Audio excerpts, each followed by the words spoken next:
Born as Richard Claxton Gregory, Dick Gregory he was a comedian, an activist, a social commentary, a giver of social commentary, a man of satire, a conspiracy theorist, um, a father, a grandfather, a husband, a role model.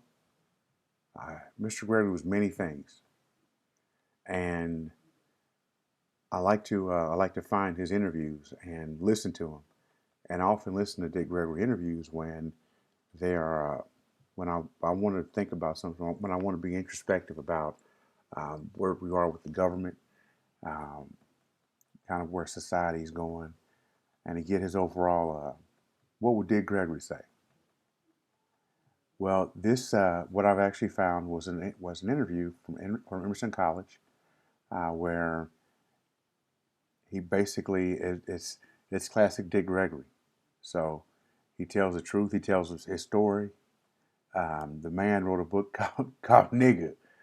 So um, I want you to enjoy this this recording and leave a comment, like, share, subscribe to Blerd Planet. Remember, man, at Blerd Planet, everybody's a nerd, man. All right, peace. Okay, I'm singing the setup to this thing. You grew up in St. Louis, on welfare, there you were.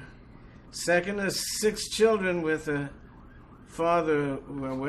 I'm singing the St. Louis blues, and that's where you started. That's good. Yeah? Yes. Except there was no welfare when I was born. No Social Security. That came later. I mean, it came early enough for me to catch on to it. But it wasn't there at the beginning. See, white folks hadn't suffered enough.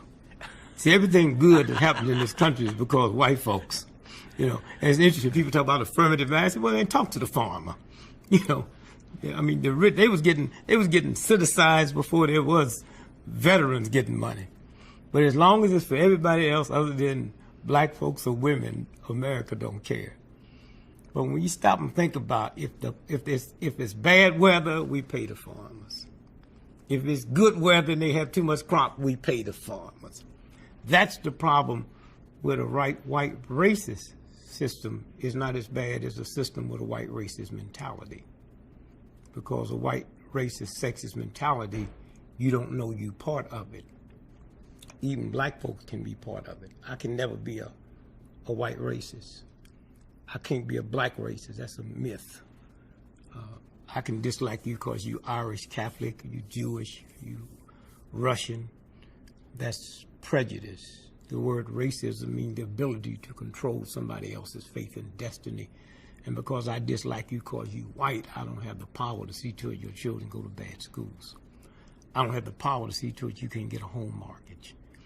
And so when you listen to a racist system talk about reverse racism and all of that, things will be better about 60 years from now. That's why I'm taking care of my body. It'll be mellow 60 years from now because them black ones and them white, they'll be dead. And a new crop is coming up. And if we're not careful and slow up that young white, because they'll burn the country down to the ground. You see, something's going on with white youngsters that nobody figure out because America is so corrupt. It's not like America was good and then got bad. That's what we like to believe. America's never been good. We better today than we was 50 years ago. But what had happened because of integration, and a white child can turn on TV and see a black giving the weather or anchoring the news. So all the lies that could be told about black folks don't work now, although when they was told, the only black that young white was close to was my mama, the maid. And she was always happy. She never got an attitude till she got home, and she talked about white folk like they was dogs, but not in front of them. And so all at once now, when a youngster grow up and hear lies from mom and dad, there's something inside of you that makes you not want to hit your mother and father. So they start inflicting pain on themselves, and all America have missed that. All of Europe have missed. If anybody's ever bit their tongue, these young whites don't stick their tongue out and say run 5 screws through it, and they not taking painkiller. We missed that. I mean, we going for a hell of a ride. They put it through their titty nipple, through their vagina, and we're not aware of what's going on because we're so busy laughing and looking and talking about the rap music and their profanity. I'm born in 1932. They invented a new cuss word since I was born. That's why I never used none in my act. I mean, don't bring me no old 1932 Cadillac. If you haven't got a new one, just let me walk. And so you see that whole piece where it's changing. But when you're in control, and then black folks, they just fall into the craziness. For instance, I have 10 brilliant black children that don't have to be validated by a white racist system. And so a white system says to black folks, well, look, we're looking at test scores. And say, no, you don't. Go tell my grandmother about that. When I look at the test scores, the Asians is so far over you, it ain't funny. So don't bring me some crap about rating my children with yours. If you're going to play the game, rate my children with the Asians, who's twice as far up that scale as you are. These are the games. And when you control, you're able to do it's, you know, I mean, my mother, if you tried to convince my mother that Jesus Christ wasn't a Christian, she dead now. She'd fight you to death, and she didn't believe in fighting. But there's an ignorance there. She didn't know Christianity started after Christ was killed. If you tried to tell her that King James was a thug and a heathen and a alcoholic dog. But the beautiful thing about the King James is they don't lie. They say King James Version. They didn't say Christianity's version. They say Jesus Christ's version. They didn't say God's version. So if you say Bill Dana's version on how to play basketball, well, the key is checking out Bill Dana, because if you ain't got no legs, your version would be different. You didn't lie. So when you check out King James and realize he was drunk during the whole time, the 27 people he had reinterpreted his way, he killed all of them after he read the first draft and knew he was going to accept. First, he cut their tongues out. Then after he accepted, he killed them. And he was such a strange homosexual. You know, not like the homosexuals most of us know. He was one that hated women to the extent he killed his mama. So what I want that book in my house for, you know. But that's what this system is about. Keeping people ignorant, making you believe you should be left or right. But when I see Queen Elizabeth, she's neither one of them. The people that run the world don't play left and right. And then it's hard to believe if you tried to convince America today that a white teenager living in rural America is 83 times more likely to use crack than a black living in the urban city. They go down to the ground with you because they're not aware of it. And the reason is that when I was born, the farm, America was rural. You know? And the farmers had 400 or 500 acres or 5,000 acres. And then when they died, it passed on to their children and then to the children. And so you had young white rural folks that certain things they didn't have to worry about where my dinner coming from. And so I might just have 30 acres or 100 acres, but I would get with you who's my brother and her who's my sister and say, look, why don't we plant peanuts? And then next year we plant cucumbers. And that was fine, you know. And then all at once, agri farming came in and wiped them out. So then they have the same problems that black folks have. And drugs is good, alcohol is good. It's the same thing if you get hit by a car and your head's cracked open, they're not going to take you to hospital and operate, they're going to give you a shot of dope. Well, being black in America, back when I was born, the same thing went through my head if I had a skull bucket. So I just go out on the corner and get my dope. Or go to the church And those folks that went to the church didn't need the alcohol until they got caught up with it. And then you had the older folks was drinking, but they had to slip and do it. And so those young whites in the rural area now, they have to deal with their problems and deal with things they never had to deal with. So America have changed, and comedy reflects that. Although we don't want to believe that, but comedy reflects that. That's what we wanted to find out, how you personally try to affect change, black men on the stage and white people in the audience. I never. That's an insult. We will find a cure for cancer, and it won't be through comedy.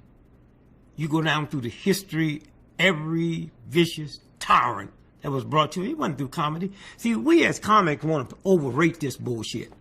You know, we have limits. I thought the same thing. Laughter is the best bullshit, man. When JFK was shot in Dallas, comedy wouldn't have helped us. It was 3 days of music. 3 days of music. Every station, every network you turned on, it was music. Huh? Little mothers don't sing lullaby comedy to little children. Rock-a-bye, baby, and it's music. It's always been music. And then after I can get your head back through music, then I can make you funny. You can tell jokes about JFK being shot in Dallas that if you tried to do it that night on TV or radio, you'd have been put off and put in jail. And so it's never. When I went out and marched, I didn't go out to get laughs. And when I walked up on that stage, I didn't go up there to turn nobody around.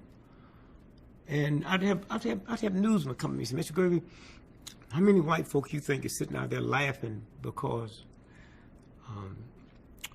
they embarrassed or they guilty? I said, let me tell you something. Being black, I've been around black folks whiter than the most white folks you'll ever see in your life. So I can't look out in that audience and know if that's a Negro passing or just a Negro that's light complected. But you as a press person, you have the right to go ask them. When I walk on stage, I go out to get laughs. When I go down Mississippi in March, I don't go down to be funny. And the women will get their equal rights one day. It won't be through humor. Everybody, the Jews, man, had fantastic comics. They didn't get nothing out of that. It was those ones that was willing to come out and confront the system. They said, we're not going to take it no more. If you go back, there's a very good book called The History of Jews in America. And they got a section there about Tammany Hall. And the police commissioner was speaking to the Chamber of Commerce. And he said, Jews ain't nothing but firebugs, thieves, cutthroats, and murderers, and those that's not is because they too afraid. So if you're a Jew with a doctor's degree, you was too afraid to be what he said Jews are supposed to be like. And at that time, 38% of all teenagers in jail in New York City were Jews. And this whole game now, even black folk getting embarrassed. I'm in jail not because of my crime. I mean, you look at these pharmaceutical companies and kill 4,000 and 5,000 people a week, and all they do is pay a fine. And if you go to South Africa during apartheid, and you see how many you can do it now. You can go to St. Louis or Chicago or L.A. and go to traffic court, and 98% of the people in traffic court is black folks. That's impossible.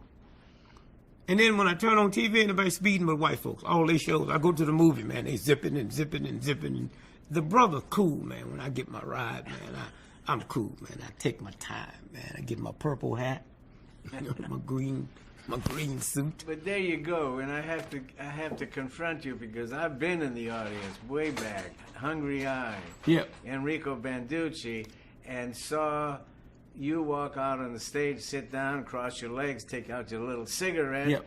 in front of a bunch of uptight people who were not uptight 20 seconds beyond that. Yes. All right. You were the catalyst. Well, I'm not saying I wasn't, but I didn't go there for that. I didn't go there for that. I mean, and you can't tell me what I went there for. I wanted to be one of the fine comics. When I got in trouble, I didn't know a black comic couldn't work a white nightclub because America didn't permit a black person to stand flat-footed and talk to white folks. You could sing, you could dance, you could sweat, you could stop in between it and tell jokes. You could talk Pearl Bailey, how bad her feet hurt her. That was accepted. But just to stand flat-footed and talk, you couldn't do that. Now, I got caught because I had nobody in my family that had been in show business, so I didn't know. And nobody ever told me. And so one day, when I was getting good, I mean, you don't start off as a good comic. There's a thing called timing, and you don't buy that. You don't get that just because your daddy or your mama was a comic or because you was the life of the party. Humor. Remember you were using your cigarette. Yeah, but I didn't mean to. I just like to smoke and drink. I did the same thing when I was off stage until I stopped smoking cigarettes, and then I almost blew my act because, no, let me tell you, when somebody yelled out and I did that, I wasn't aware that split 10 billion of a second gave me enough time to switch gears in my brain and eat them up alive. I didn't realize that when I was sitting there in between your laughter and my doing that, it gave me a bridge so I didn't have to wait for you to stop. I wasn't aware of that until I stopped smoking, of how important that was with the timing. I walked up there and what you saw is what you got. I never cussed. I never used profanity. And my second language is profanity. Never on stage. If I didn't walk in with a woman, I never walked out with her. That was the law I had, because that stage was my steel mill. That stage was my coal mine. And you don't go to work in a coal mine to hit on a woman. You don't go to work in a steel mill to hit on a woman. And I use that as nothing but a job. It might be glamorous and this and that. And I never wore the same clothes on stage out in the street. And I'm talking about, man, when I was suffering, I was making $5 a night working 3 nights a week. And I go on credit and get my suits. I had 3 shows. And I never wore the same suit that wasn't pressed.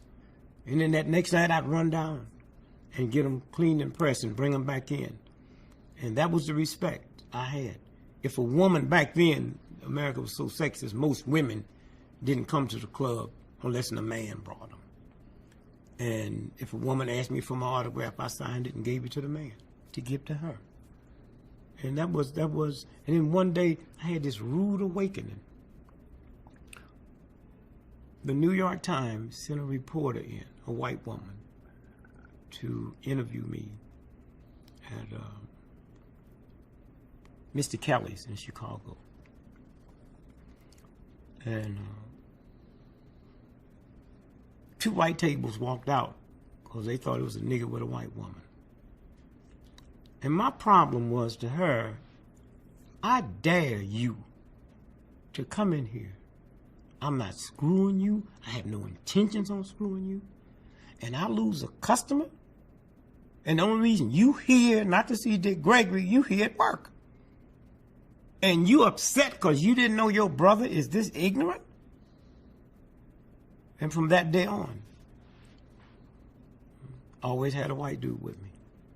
You sit with him. I'm losing my damn job over her making her living, and she don't even know how ignorant and stupid her brother is. And so you go through that, and you go through it. And then, you get above it. The biggest break I ever had is I was at this all-Negro, probably the best, biggest Negro nightclub in the world. It was in Chicago, Robert's Show Club. Brand new. Had a Las Vegas stage. And they brought in Count Basie, Joe Williams, Sarah Vaughan, Sammy Davis. Well, man, that first show, you couldn't get in there for the white folks. And Hugh Hefner was sitting on the front row. So they told me that week I wouldn't be able to work it because they got this big comic coming in from New York named Nipsey Russell. And so I said, you paying me $25 a night. I work 3 nights a week. Then when the big show comes, you don't need me, well, you get him to stay here to work all your shows. I quit. And I didn't have no job or no money. So they said, wait a minute. Let's do this. How about you MCing? And I MC'd, and I've never MC'd. I mean, I've turned down big money that people call me. I've never MC'd since then. And an old black dude told me something. He said, if you got 2 hours out there on that stage, that's your stage, son. Or if you got 15 minutes, you can do the same thing in 15 minutes you do in 2 hours when you have to, or you can do the same thing in 2 seconds that you can do. And I heard him. And I walked out there, and Hugh Hefner was sitting, and just this little MC, he heard something. And Earl Corey came into the club. He refused to work 7 days, and I got the call. And I went down, and I never spent much time downtown Chicago. They would pay me $50, and I didn't know white folks, sent the money to your agent. So I came down there with 25 cents to get on the bus and got off at the wrong stop. And I had to go on stage at 8 o'clock, and I'm praying and running. It's a blizzard. And I'd ask people, where's the Playboy Club? And they said, down. So then about 8 blocks away, I could see the sign, and I'm running. I don't know now that this room had been sold out to a group of Southern white frozen food convention. And they decided, Hefner and them decided, well, I don't need to work. Well, they was going to pay me. So if I'd have got there a half hour early or hadn't got off at the wrong spot, Victor Lowndes, who ran it, he said, you don't have to go on. So I said, okay. I didn't. I got there at exactly 8 o'clock, and I got my clothes over my arm. I don't even have time to change clothes. I ran up the steps, and this white guy standing there trying to stop me. And I didn't know who Victor Lowndes was. And I just pushed him out the way. I asked the guy downstairs, where's the carousel room? Say, 2nd floor. And I ran up, jumped up on stage. Hey, I'm Dick Gregory. At 8 o'clock sharp, and at 12 o'clock, I was still talking. And Hefner came over at 12:30. And so that's been the story of my life. I had no business on that stage. And so I'm at Robert's Show Club, sitting at the bar, that's the black club, and Billy Eckstein is sitting next to me, drunk, cussing out Jack Paar. Now, I've looked at Jack Paar every night for 5 years. And when he go off, I sit in the mirror till 5 o'clock in the morning, going through my act, what I'm going to do when I get on the Jack Paar show. And had it not been for Billy Eckstein, I wouldn't be here now.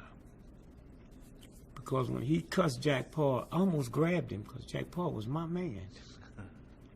He said, yeah, man, Jack Paar, he ain't never let a nigga sit on the couch. I said, what? You heard me, nigga, he ain't never let a nigga sit on the couch. And I didn't know that. I look at him every night, man, and never knew that if you were a Negro, all you could do is your act and leave. Now, that was my man. Robert's Show Club was at 63rd and Cottage. I lived at 95th Street. I walked all the way home that night crying. And I never told my wife. Never told her. So at the Playboy Club, everybody, that was the hottest club in the world because it was the only one in the world. And because of that book, people would come in from all over the world. And that wasn't nothing like having a Playboy key. And so the Time magazine science editor from Cape Canaveral, Florida, was in town, wanted to go to Playboy Club, and some kind of way they had gave out all the comps they had. So the guy said, I got a letter from a Negro comic over there. He wanted somebody to come and interview him. And said, so why don't you go over there on the pretense to interview Dick Gregory? And you get in. And so 2 pages in Time magazine, not by an entertainer, writer, but a science editor that just wanted to get in the Playboy Club. Now, Time comes out on Sunday in New York, and Jack Paar read it and went out of his mind. And so my wife picked up the phone and she just held it and said, "It's here. What you said was gonna happen." She didn't know. So I get on the phone. Dick Gregory, Mr. So-and-so, I'm Jack Paar's producer. What a fantastic article in Time magazine. Mr. Paar would like you on the show tonight. I said, I don't want to work the show. Dick, I know you think this is a prank. No, I believe you. I don't want to work the show. Why? Because the Negroes never sit down on the couch. And I hung up and started crying. That's the first time my wife knew that I would not work a Jack Paar show. And so while I'm trying to explain it to her through my tears, the phone rang again, and now it's Jack Paar. Dick Gregory, Mr. Paar, how come you don't want to work my show? Because the Negroes never sit on the couch. Yes, they have. You know, the stuff is so messed up, he probably wasn't even aware of it. Okay? So I went in and I sit on the couch, and I did not know if you didn't sit on the couch, you didn't become a family. Once I sit on the couch that first time, my salary jumped from $250 a week to $5,000 a night. That's how powerful Jack Paar was. If you sit on the couch and became a family member, and NBC got so many calls that night, the circuits blew out. Then another thing happened. The letters that would come in from white folks saying, you know, it never dawned on me that black children, Negro children, white children were the same. Because I'm sitting on the couch talking about my children, you know, make a little funny thing. And they realize all children are the same. But where would they have seen this before? I didn't go there for that reason. I didn't go there to let white folks know that black children and white. I sit on the couch because I did not know until Billy Eckstein told me that a Negro was never permitted to sit on the couch. And I knew that that would make me or break me. And I chose to be broke rather than to violate that. That kind of bravery is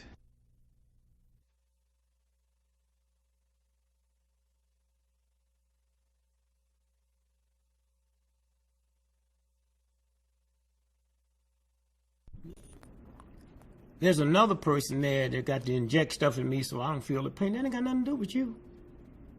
Huh? You in there to do your brilliant work to take this tumor out my head. Nothing else. No shape of. If I die, that's part of the game. If I live, you don't claim credit for it. You just said, wow, fantastic. That's what I felt when I walked up on stage. And like I said, I never even realized that a Negro could not work a white nightclub. So I didn't have no act together.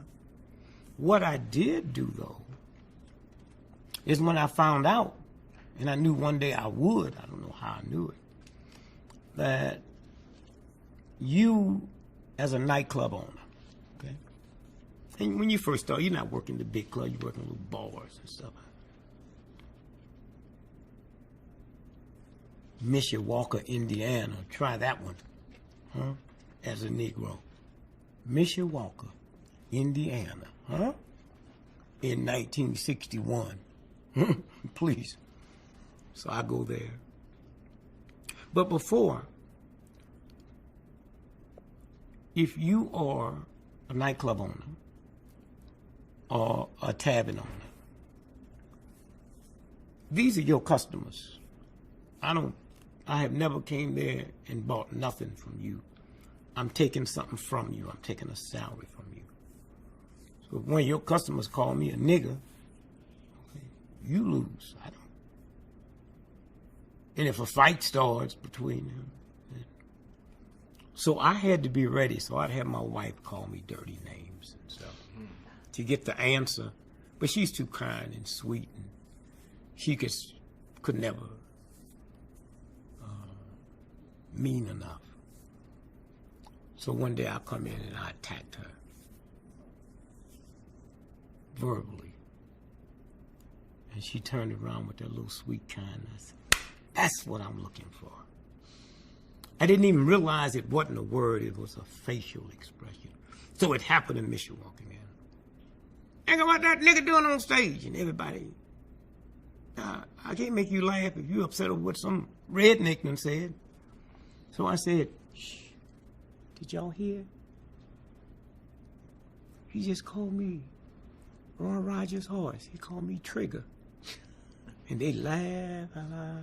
Now, you know he called me a nigga, but my contract reads every time I hear that word, I get $50 more. So in unity, let's all go together. You pass it, and then you know, that part was the only thing I prepared for.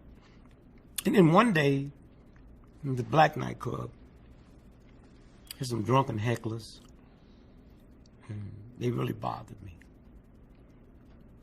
So one Saturday, I came in Saturday afternoon. Robert's Show Club, seat 1,500 people, tables. And I came in and worked my act to an empty room. And I left there saying, God, a room full of drunks that's heckling is better than empty tables. And I learned to have a profound respect for that audience, because they the ones that kick you in, and you just have to learn to get around the heckler or a waiter or waitress, drop a tray. That's your job to do. It's interesting as an entertainer, particularly a comic. People come out to see you. They don't come see you die. They pull in, they come on you. I mean, you got to be real bad to bum, because they come in there. You represent them, man. They didn't come in their work clothes. They went home, took a bath, showered, and got dressed to come out and entertain themselves. And you part of that entertainment. See, most Americans don't know how to enjoy yourself on the way to the party. You got husband, wife be in the car, boyfriend, girlfriend be in the car. Don't talk to each other till they get to the party. Then they all smiles. My philosophy, well, if you can't have fun on your way to the party, you shouldn't go. And so it was that whole piece of all my contracts. I had in all my contracts, if you advertise in a white paper, if there is a Negro paper within a 100-mile radius, you have to take an ad out in that, or you violate my contract. Another thing was, when I would hit town, don't forget who I was. I would go into the Negro neighborhood and take $200 or $300 to the barber shop, and I'd ask the barber if he would bring a party to come catch me at such and such a club. But don't act like you know me. And then tomorrow we'll hook up and I want to know how you was treated. And so I did all of that, being the first one to see what was going on. And sometimes you found it, sometimes you didn't. I refused to work Vegas because at the time, a Negro entertainer could not stay in the hotels. It's kind of interesting. Louis Armstrong, as great as he was all over the world, he never went to Vegas as top billing. It was always some white woman that got top billing. And he was always second on the show. He would tolerate that because he was brought up that way. And it's kind of interesting when you look at Jackie Robinson, who really made a fantastic mental change in black folks' head, because he was probably the first Negro athlete that wasn't a Southerner. He was born in Birmingham, but within 4 weeks his mother and father moved to Los Angeles. Los Angeles prejudice and race, but it's a different form. So what you had before Jackie Robinson, you had black professional athletes that would have sex with white women, but they wouldn't be seen with it because it would affect their career. So Jackie Robinson came through, and he had a different, so he had to sign a contract that he would not date a white woman for 3 years because he was dealing with a different mentality. Or he couldn't get angry, and I'm sure that's why he's dead now, because when you hold that in you, when you're not used to it, it tears up the pancreas, and he eventually went blind, sugar diabetes, and of what he had. Was it worth it? Sure it was, because what came out of that was a different mindset. And so when I walked up on that stage that night, I didn't know Southern white men, other than the stories I heard. But I was a fine comic. And I just went up there, not to compromise. So where you from? Man, I'm Birmingham. I spent 20 years in Birmingham one day. And then Hefner came in. At that time, about 95% of all nightclubs, cabarets, was owned by the mafia. And they're supposed to be the baddest dudes in the world, but they would never bring in a Negro comic. In my life, Hefner's the baddest dude in the world. He did something that them hoodlum, thug, dog tramps who had the world thinking they was bad wouldn't dare do. And so I think America one day will have to say thanks to this man, because what he did changed the whole complex of comedy in America. Women could get through. In a way, he was able to do it. I'm sure he was holding his breath that night as you performed. But remember now, he didn't know. That wasn't even in Hefner's head. Yeah. Victor Lounge probably, Hefner never came over. You didn't see Hefner. Victor Lounge knew, and he said, well, and that's his job. And like I said, had I got there on time before 8 o'clock, I wouldn't have gone on. But I didn't, and I didn't know who this white man is standing in the first time I'd ever been a Playboy in my life. So I just pushed him out the way. Because I'm trying to get up here, that old thing, Negroes never on time. I had all that in my head. I'm going to be I hit that stage. And then, but I'm saying that's how the universe works. That's how universal order works. Because back behind that incident was the Richard Pryor and the Bill Cosby, in Indian comics, in Asian comics, in women comics, and then all at once, women. You go back and look at some of that trash that them comics was talking about. White folks still laugh at that stuff, where the woman got the butt of the joke.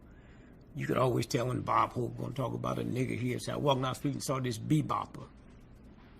Oh, that's gone. And then you had a Lenny Bruce out there that was doing it. He had that select group, but it was, and God, the price he had to pay for that. Now remember, my involvement in civil rights, I mean, I was so hot, I was having 10 people want me for the same week. So if now just 5 want me, I didn't know nothing about that. I got out of show business because my wife and I made a deal.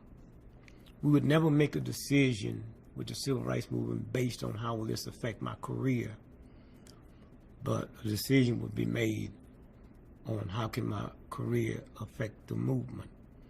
But I had a problem with you bring me into your club and you advertise 5 weeks and I'm in jail. It wasn't fair to you. And that was the problem that I had. That's why in 1973, I got out of show business. I remember I was in Russia, the largest university in the world, University of Moscow, of which a black person can't go to, but they had the black students would go to the University of Lumumba. And evidently one of the Africans was dating a white Russian woman, and they found him froze to death. And so I went over there to check that out, and we were gonna have this big demonstration in Moscow Square. And we got in touch with the AP, and they was helping so they could get a big news, a Negro in Moscow Square with a sign calling them racist. And that morning, when I got ready to go, that's when the word came through that the 3 civil rights workers had been killed. And because of the time difference, at 8 o'clock that night, I was in Mississippi looking the sheriff in the face. And I called Hugh Hefner and I said, I need you to transfer $30,000, $25,000 as quick as you can into my bank, because I'm going to announce there's a $25,000 reward. Now, up until then, the FBI had never put up a reward. And they put up $30,000 reward. But what happened is the guy was going to hustle both of us. So he sent word to me. He wanted to meet with me and talk, and he knew where the bodies was. And he also, I didn't know at the time, sent the same information to the FBI. And then I found out, and I'm waiting for the FBI and they never did. 6 weeks had passed. So I held a press conference in San Francisco and said, I'm on my way to Hawaii, but if by 12 noon those bodies is not found tomorrow, I'm going to come back and go under the viaduct and dig them up with my hands. Well, then they knew I knew. And so that goes back to happening. Then I got to the Hungry Eye, and I just took an advance on my salary and paid Hefner his money back. A very interesting thing, we were marching in Chicago, and I vowed that I would not miss a day's marching until we got rid of the white racist superintendent of schools. And so the job, I do a month in San Francisco, so when Laird Daley and all them thugs found out I was in there, they had a field day. Dick Gregory said, you know, they little planted little stuff in the press. Dick Gregory said that he was gonna march, and what they didn't know is I'd planned on flying back every day for 30 days. The whole 30 days I was in San Francisco, I flew back to Chicago every day, led the march, got back on the plane, went out there, and but that's what, and I've had fun. I mean, you knew they would kill you. You knew you could be killed. And you wasn't worried about no redneck. You weren't about the FBI and the CIA that would wipe you out. King was not killed because of integration. King was not killed by some redneck. King was killed because he was the first black in the history of America that got in a position to determine public policy. And they took him out. Not knowing when they took him out, they would do so. I never understood why Jesus Christ had to die. You know, I mean, if you my daughter and I'm God, they mess with you, they'd have heads big as the Empire State Building. I'd mess them up. But then, for that death, what came out, I see King now. Because of that death, the whole planet changed. I can sit here today and say to you, in 2005, never before in the history of America have a black person made the progress that African Americans have made in a 40-year period, in spite of black folks and white folks lying to one another. That's how strong that movement was. And that's what we were able to do out of it. And let me just say this. 10 billion years from now, 10 million years from now, if there's anyone on this planet, Dick Gregory will survive the history, but not as a comment. They wouldn't even waste their time with that. I mean, when I was a little boy, 4 years old, I couldn't read, I couldn't write, I didn't know what a map was. I didn't know St. Louis, Missouri was in the same state with Kansas City. But I knew where Jerusalem was because of a man named Jesus. One day, when America ceased existing, they will always know where America was, because they'll have to tell you where King and this great movement came from. That's what I thank comedy for introducing me to this piece over here, which changed my life. I'm respected all over the world today, not because I can't go to Paris and make people laugh that speak French. I can go to Paris and get proper respect from the human rights people around the world because of not being funny, not being the first Negro to work a white nightclub, but the human rights part. And that's what the movement did for me. At that poignant moment, which was memorialized in a picture you were nice enough to give Evie and me, others of you, Martin Luther King with a tear in his eye, and you're saying that he had shared. It was in Chicago. Yeah. He had a big rally. And I wasn't in the inner circle, so he could say things to certain people that he might not be able to share with his top people because he didn't want them to know. He just hugged me and said, they're going to kill me, aren't they? I didn't know what to say. I just said, man, they're going to kill us all. Better you than me. I didn't know what to say. My point was that were you able to use a tool of humor at such a poignant moment? No, I didn't try. Or leading up to it, did you? I didn't know he was going to say that. I didn't know he was going to say that. Hey, man, somebody walk in your house. I mean, if you believe in killing, and somebody walk in your house and going to kill your wife and family, you ain't sure telling no jokes, man. Jokes is when you comfortable.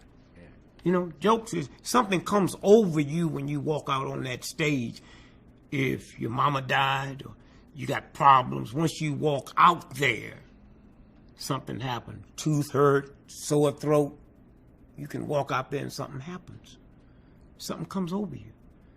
And you don't even feel nothing until you get back off stage, and then your knee go back to hurting again. Well, I think we all have this power in the human body. We tap into it more in show business because it gives us this job, gives us this extra bonus. But you see emergency people do it. You see a mother whose car fell over on the baby, she lifted up and pulled the baby out. If you told her to go pick that car up, she couldn't, you know. And so, no, I had no idea what he's going to say to me when he hugged me and told me, they're going to kill me, aren't they? I didn't know what to say. I didn't know. I said, hey, Doc, they're going to kill us all. Better you than me. And when I stepped back, I saw this look on his face, and somebody captured the picture. And you see this watery in his eyes. But that picture will be worth millions one day. And let me tell you something. The world works like comedy. When there's a tragedy, now you can't walk up on stage today and do an hour's worth of jokes about what happened in New Orleans. There'll come a time you can. There'll come a time that'll be so. Well, let me tell you what time. You and I were standing outside the Ford Theater when Lincoln was shot. When they bring the body out, blood splash on your shirt and my shirt. I go wash my shirt. You kept your shirt. And now, 2005, your children have that shirt. Who knew back then they'd have DNA that they could prove that was Abraham Lincoln's blood? Man, there ain't a Rembrandt that would be worth what that shirt is. That's what time will do. That's what time. It's incredible what time will do. It heals everything. And then you can come in with comedy or come in with a song. Now you can do stuff with music and get away with it. You know, if you one day just go get Strangers in the Night, you know, and just listen to the words. Strangers in the night. Da, da, da, da, da, da, da, da, da. It's about two people sitting in a bar, and they don't know each other, and they glance, and their eyes catch, and they end up in bed. When that song was written, women couldn't go to bars. That's a gay song. So you can hide a whole lot of stuff. I remember when I was a little boy, we go to the circus. And da da da da da da da da da. You know, but it's the whole time. There will come a day in America that no black or decent person will sing certain things. I had a big problem with I can't think of his name, the guy from the Caribbean who was the first third world country person to become. Harry Belafonte? No. Just recently he did that. Bob Marley. Oh, yeah. And I refused to work with him. And I mean, he was the hottest thing on the planet. And I refused to work with him at Harvard University. So his manager flew in to see me because Bob Marley just loved me. And I said, I resent the fact that he did Buffalo Soldier. How you gonna praise some Negroes that was killing Indians? Do you know what Buffalo Soldier? When American white folks decided they was gonna starve the Indians out They had to kill a buffalo, and they sent them black in there to kill the buffalo. That's what it was known as buffalo. So that's the end song. Amazing Grace. I don't walk out because a lot of my friends, I'm in shows where they come and they sing it. I don't stand up, I don't clap. Because Amazing Grace is about this white guy who was the #1 slave trader in the history of the planet. He's British. World renowned. He set the standards of how you was to deal with a slave. And one day he was out on his pleasure boat and this storm came up. He came out of a Christian home. He remembered certain things that he forgot about until that storm came up. He fell on his knees and prayed to God that he would repent. But please, God, save me. And the storm ceased. And he wrote the song. And black folks sit in the church and sing that filth. Forgive a wretch like me. I mean, imagine if it was a whore. And she did the same thing. Can you imagine your mother sitting in church singing a song, forgive a whore like me? Your mother never been a whore. But the whore might have been, her name might have been Grace. And it would... Not at all. Not at all. And one day, but I'm saying this is what happens with music. Okay? And then he ended up being a preacher, and then he wrote a book. And the book was so horrible, that's what got Britain and Sweden and all them thugs to ban slavery after they read his book. So you can do stuff with a song immediately that you couldn't do with words. Dick, there's an interesting phenomenon going on now. You anticipated it as happening at some point, but there always has been a problem labeled equality. Now, define superiority. I mean, when you go to any sports arena or you go to any theater, you're seeing a demonstration of African American superiority in all of these areas. But that's not superior. Listen, do I get a thrill out of raising gladiators for a white racist system? Do I get a thrill out of raising some jive entertainers for a white racist system? Danny Glover couldn't get a goddamn cab in New York City. But a white dude that just broke out of jail for raping 5 white teenagers could get a cab. That's a game we play, man. That don't even count. And most folks don't understand it, black or white, because it's not about prejudice or race. It's about white supremacy. That's why white folk can be 8% of the world's population and control 99% of the world's population through white supremacy. That's what it's about. The Jews did the same thing. Mm-hmm. Hey, man, go back in history and look at them Jewish athletes. Huh? Metro-Goldwyn-Mayer owned one of the large major. He couldn't use a Jew as a leading man. That's a game they play, man. It's a game. But it's a game. It's an entity. It's something. Chris Rock does a riff, and he names all of the sports. One of the most powerful human beings on the planet, huh? One of the most powerful human beings on the planet was a Negro that became Secretary of State. Huh? You think he's there because he's a good comic or a good athlete? Huh? And he go to the UN, and when you know things done changed, he go to the UN and lie to get us in war, and now you know Negroes is doing pretty good in America. Here's a black man, Colin Powell, that lied, and he get more white boys killed every day. White folks ain't mad about it.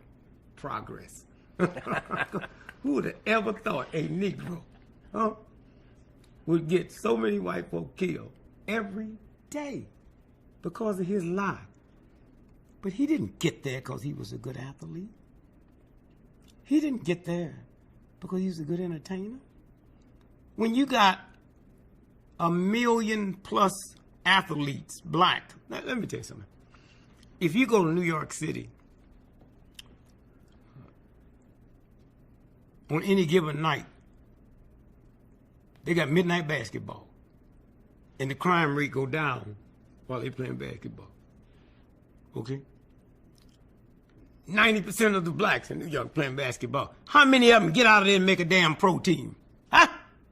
When you look at all the professional athletes in America, counting all the sports, including hockey, is less than 2,000. Okay? Less than 2,000. It's a damn shame. I set the world's record in the high school mile and didn't get credit because I was at the all-Negro meet. And we shut St. Louis down. My younger brother came through and set the world's record and got credit because they integrated the sport. I got 10 children. And some of them had world-class running genes. I shut it down. There'll be no gladiator for a white racist system. That's a game they play. Entertainers, go back and look at the Irish. And it was on vaudeville. They made that by putting Irish folks down. And then when they broke through, they started beating them up, man, for doing that same bullshit. You know, so nobody give a damn about how good you are in Shakespeare. Would you rather have a child that win a Pulitzer Prize because they wrote Shakespeare, or have a child that won a Nobel Prize because what they did in physics that's going to change people's life? That's what it's about. That's what it's about. And if you look at the trail, it comes through. Then you're going to have Puerto Ricans going to come through and do the same thing. You have the same thing to Irish Catholics. That's what Notre Dame was put up there for, because they couldn't go to other places. They said, y'all come on here. But it don't work. The rich people who run the world do not produce athletes. Athletic ability is ungodly, unspiritual. Physical fitness, huh? Let's look at black athletes in America. After you look at them, it's hard to believe that in the black community in America, our infant mortality rate is higher than any third or fourth world country. Huh? Tell me about these super niggas, okay? Black men in America is 4% of America's population. 83% of prostate cancer death in America is black men. Tell me about these super niggas, huh? Black women, 6% of America's population, 98% of fibroid tumors is black women. Black men smoke half as many cigarettes in America as white men because of economic, but the cancer death rate is twice as high. There was an article that just came out this week. More white women have breast cancer than black women, but the black women's death toll is 6 times as high because of the sugar diabetes and the high blood pressure. Those other things are just tricks and games. Nothing else. Nothing else whatsoever. The fact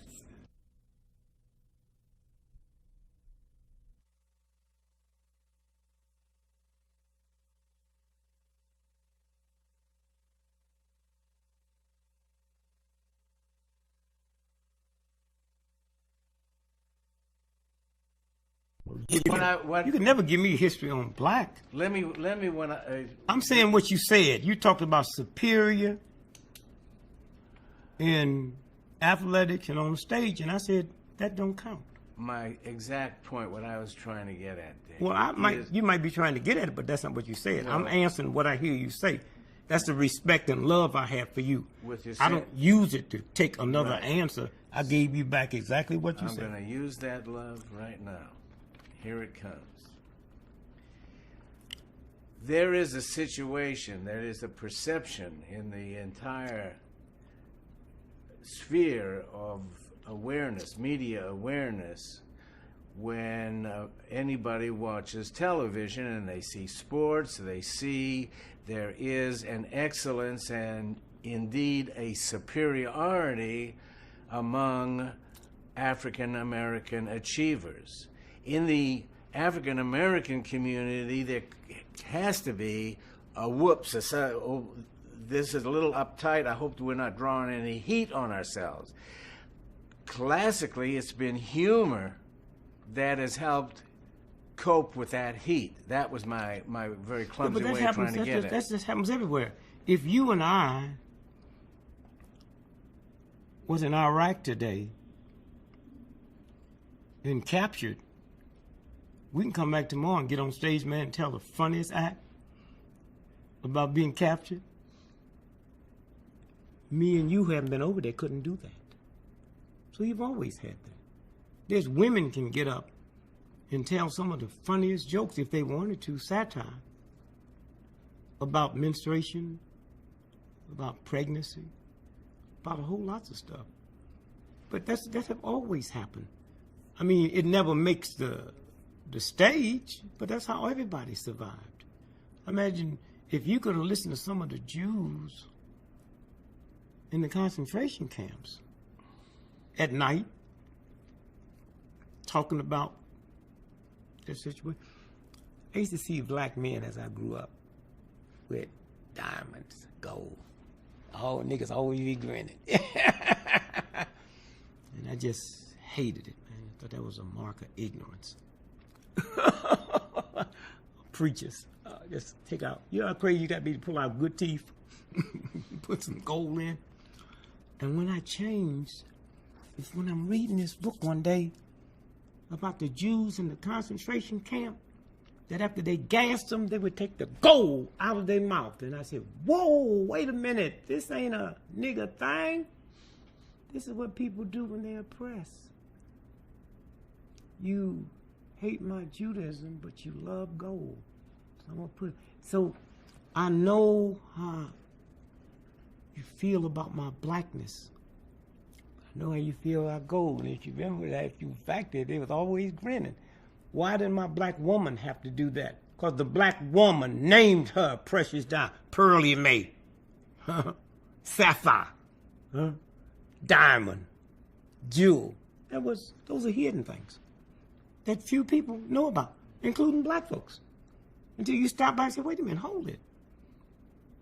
And so when I put on them loud clothes, I want you to see me. America, who makes me, even when you laugh at me, look at that nigga with the red shit. You saw me, baby. You saw me. You racist thug. But I made you see me. And so it's this whole piece. The problem we have in this country, we got people dealing with it that's not qualified. Yeah, I'm your father. I raised you. You got a brain tumor. I don't qualify to deal with you. Out of love, I can take you to the right place to get dealt with. I'm a rarity to come through and be an entertainer and understand the social problems that exist. Most entertainers don't qualify to talk about no goddamn social problems. They don't know nothing about it. And all they do is say, well, you get a lot of black folks sit up and say what white folks want to hear. That's what they did with Colin Powell. When that thing hit down there in New Orleans,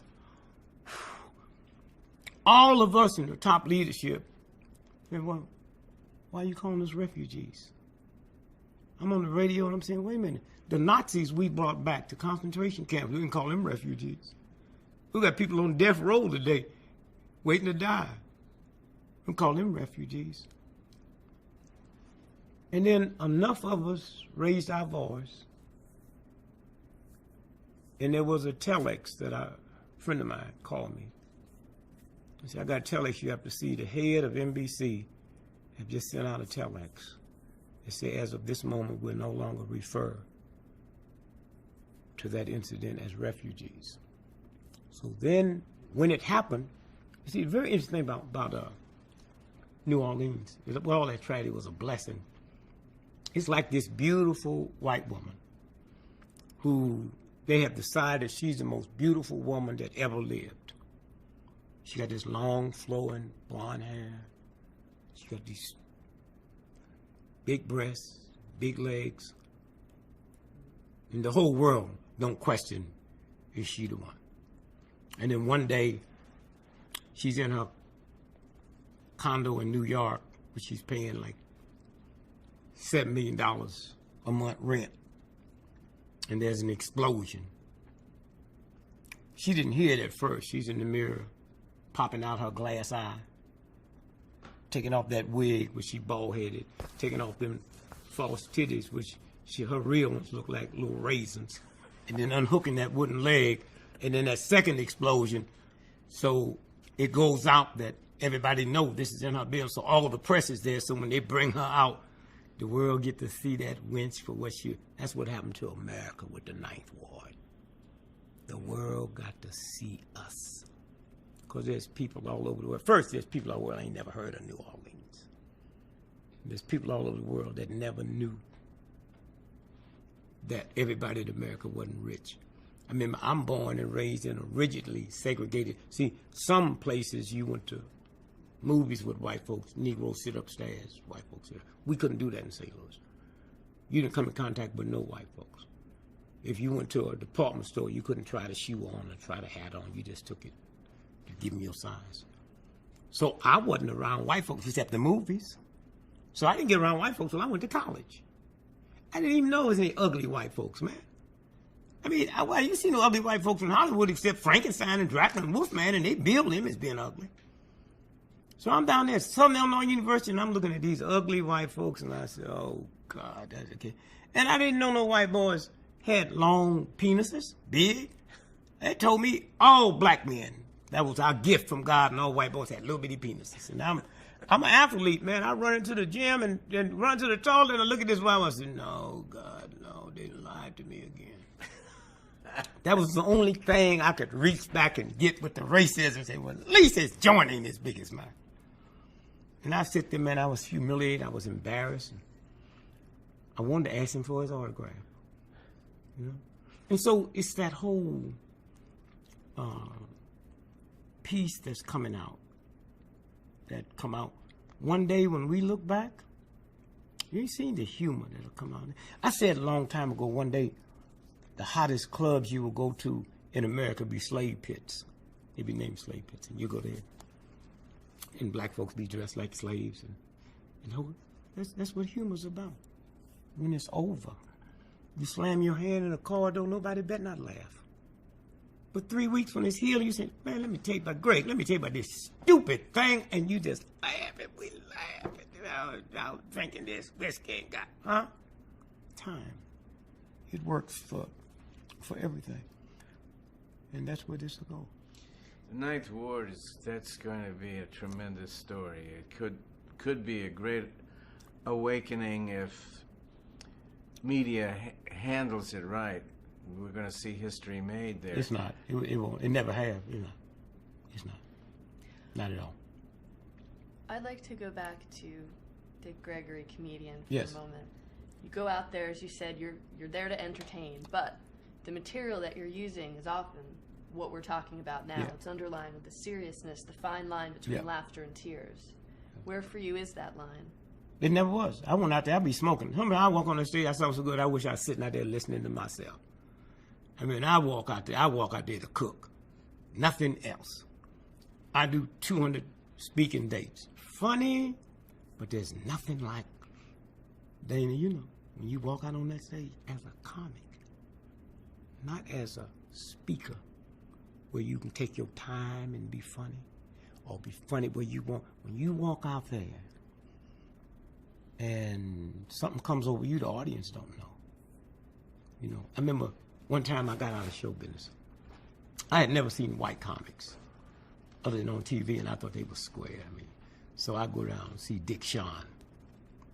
And I didn't have no money, so I go in, hang out with the shoe shine dude in the men's room until it came time for him to go on. And I went and sit at the bar and bought me. If you're sitting at the bar, you didn't have a minimum. And I bought me a 7-Up. And Dick Shawn came out. Never seen nothing like it in my life. I called my wife and said, well, I just saw a white boy that making me get out of show business. And so I walked home from downtown in the loop of Chicago to 95th and Wentworth, crying. And so I'm getting ready to call the guy at Robert's Show Club and say, I'm not going to be a comic. And something, and you go back to the scene of the crime, I went back the next night to catch the first show. And I saw him.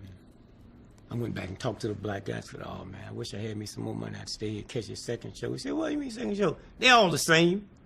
You've been doing that same bullshit, man, for 20... And I didn't know that. You see, where I worked, black folks would come in economically and stay for all 3 shows. So you had to have 3 different. I can walk on stage right now and stand and talk for 4 hours. But I didn't realize the luxury of a white comic. You do 20 minutes. And you do that for the rest of your life. Because when people's paying that type of money, they ain't got time to hang around for no. And by the time you come back next year, they didn't forgot all that stuff. And it was kind of interesting because then I got out of show business and got back the next night when I found out. And then a strange thing happened. I very seldom spend any time in L.A. I was in L.A. on my way to the airport, and they came over bulletin, Dick Shawn just died. And I turned the car around and called my wife and said, book me out tomorrow. Just go to the hotel and say a prayer Thanksgiving. You know. So it's He died on stage too. Wow. Had a heart attack, I know. Yeah. Yeah, under a pile of newspaper. Wow. They're incredible. Yeah. Your ability to go out and do 4 hours, which I've heard about and done, where does the material come from? Well, you create it as you work. I mean, it's just life. You know, it's just and just growing up, stuff you heard the old folks say. You see, I didn't have the privilege of seeing white comics. I'm born and raised in St. Louis, and there were no black nightclubs. So if you lived in Chicago or New York, Detroit, where they had black nightclubs, there was no television when I was born. And so when I look back now and realize, you know, where I got my from, it's a black preacher. You can't find no more humor. I mean, here's a minister that have a different sermon every Sunday for 52 weeks, have no writers, and funny. Whew, and I realized that's when I have to sit back, because I can't justify where it came from. And then I also had enough sense that I started making money to get writers. I mean, before I hit big, to bring in writers. And when I came through, people, you know, thought that you was a brilliant comic if you didn't need writers. I used to just justify mine and say, Henry Ford don't make his own cars. That's the mark of success when you don't have to do your. What my genius was, I paid $25,000 for a piece. One of the biggest, wealthiest people in Hollywood was Ed Weinberg. He worked for me. I mean, when he wasn't even funny, he'd write this old funny, he was writing Jewish stuff. But we hung out. And a black guy named Jim Sanders. They lived with me. Until we came to Chicago, I put them in a hotel. When we go out on a job, I get a suite, they get a suite. I get a Lincoln, they get a Lincoln. And when I went south to go to jail, they was there with me. And so my writers was never permitted to bring me any new stuff until 30 minutes before I was getting ready to go on. I didn't want to make stuff work just because I paid for it. If it's funny, Jesus. And Bob Orban told me once, said, you know, you wasting money. I'm listening to you 7 nights in a row. You don't use none of my stuff. I use everything you give me. I just put it in because I don't memorize it. And it comes out Dick Gregory. It don't come out white Bob Orban. Yeah. And so that's so a lot of comics have failed because they think because they pay for a piece, they have to use it. It's a tax write-off, so what you worried about? It's write-off. And that's the way I've always felt about serious research. I used to tell Ali, man, you know, you make enough money, get somebody to get the New York Times book review and have them read all the books and give you something. You're on TV, just don't go on just being a boxer. You know, you're brilliant. You know, I know your head. I know how you know. And this is, you know, this is America. Be that. Use the soapbox. Yeah, you know. Yeah. You've said your uncle's funny, a guy in the street's funny. What's the difference between being funny and being a comedian? Timing. The best laugh you ever had in your life didn't come from a professional comedian, came from friends and relatives. A professional comedian is nothing but timing. And I tell these youngsters now, if you want, you got to work. You know, forget the money. Fine. When I was coming up, I stand on the corner. I knew where the people who worked for the welfare office in Chicago, I knew what time they took their lunch. I'd be right there waiting for them. Hey man, let me tell you something funny about it. At nighttime, I'd be at the bar, pull my little group together. Hey, let me tell you something about it. In the black nightclub, I learned something. I mean, you do it in it, but in the black nightclub where I came up, I didn't break in new material till the 1st and the 15th because that was payday. And I noticed they laughed better on first. I never broke in no new stuff in between that. That's great. It's just little stuff that you know because, you know, like I said, I looked at this as a job, not as some celebrity status or some entertainer. This was my job, and what a blessing that I can go and make a living being funny, and other people admire you. Who admires you working on the assembly line at Ford Motor Company? Unless you can steal, you know, unless you can outdrink everybody else, outcuss everybody else. So I always looked at this as a special privilege, and I used it as that, nothing else. Also, I would imagine it gives you a certain advantage to be able to travel through the country, to really, for your other life as Dick Gregory activist, to have really your finger on the pulse of what's going on. I mean, who else has that kind of luxury of... Oh, yeah, no, it's, you're right. It's, entertainers. Bill Cosby gets 65 million people looking at his show. 100 years from now, nobody know who Bill Cosby was. 1,000 years from now, they'll know Dick Gregory. Because it had nothing to do with entertainment.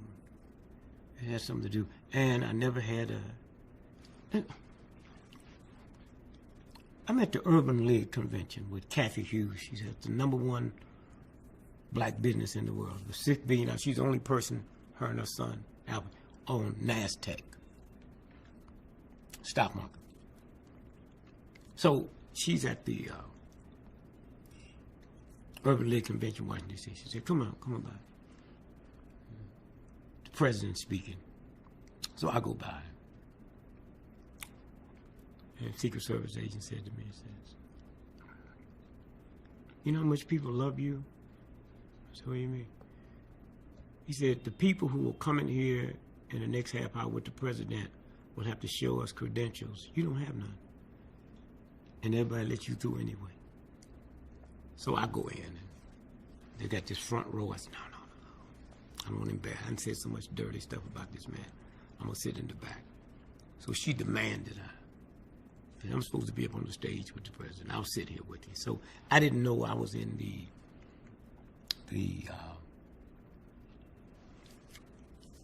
photo op section. So after he got through, the Secret Service come and got everybody and pushed us up to the stage. So Hugh Price, who was the president of Urban League, he was walking down.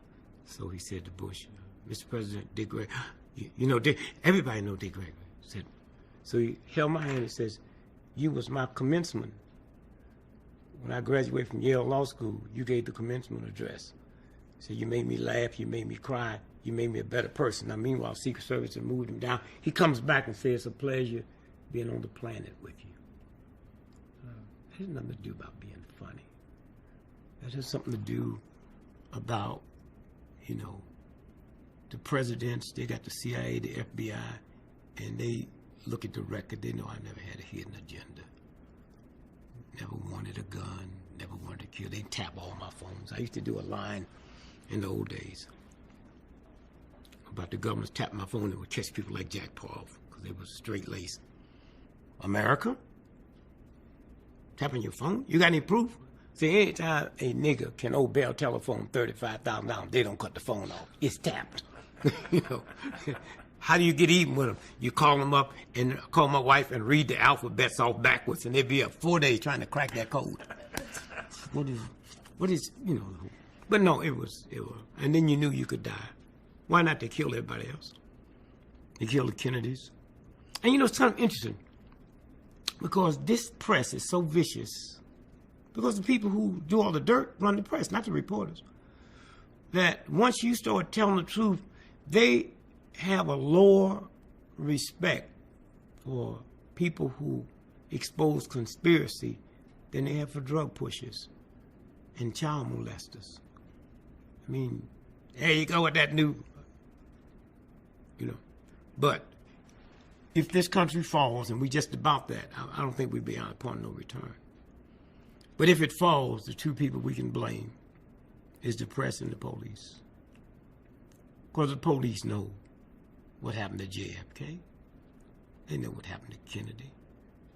They know what happened to the World Trade Building. All of them don't. But they know what went down. And the press, all of them, but they know. And what good do you do have a free press if you're just going to use it to manipulate people? And you know, the interesting thing, when you look at a democracy, that's a system. And I've always said, if this democracy is so good, how come we got to run around the world trying to ram it down people's throat with a gun? Anything good, you don't have to force on people. They'll steal it. You think a bank got to stand outside and say, the door's open, rob my bank? You just leave the door open, brother. We'll take care of the rest of it. I'd be calling cousins that done died to him, and you sure be alive. They got a bank with a door open and ain't nobody there. I know you would love that. But when you stop, and a democracy is where the least of the people participate in how they're going to be governed. That's democracy. A republic is where a handful of elite aristocrated white men or men determine that we know what's better for you as a woman, as a poor person, than you know. So let's pledge allegiance to the flag of the United States of America and to the republic. One thing about this whore, she don't lie. She never pretended that this was a democracy. And we say, I pledge allegiance to the flag of the United States of America and to the republic. This is a republic where a handful of elite aristocrats determine who's going to live and who's going to die. And that's what it's about. But they tell us one thing, you know, the American people is 1/5 of the world's population, and we consume 96% of the world's hard drugs. And we don't need nobody to tell us, but we're so out of it and so ignorant, so stupid. We don't know. That's not common. Alcohol, nicotine, and caffeine. Every 4 seconds we've said here today, a woman in America has been beat up by her boyfriend or husband. Not by no stranger. It's a game.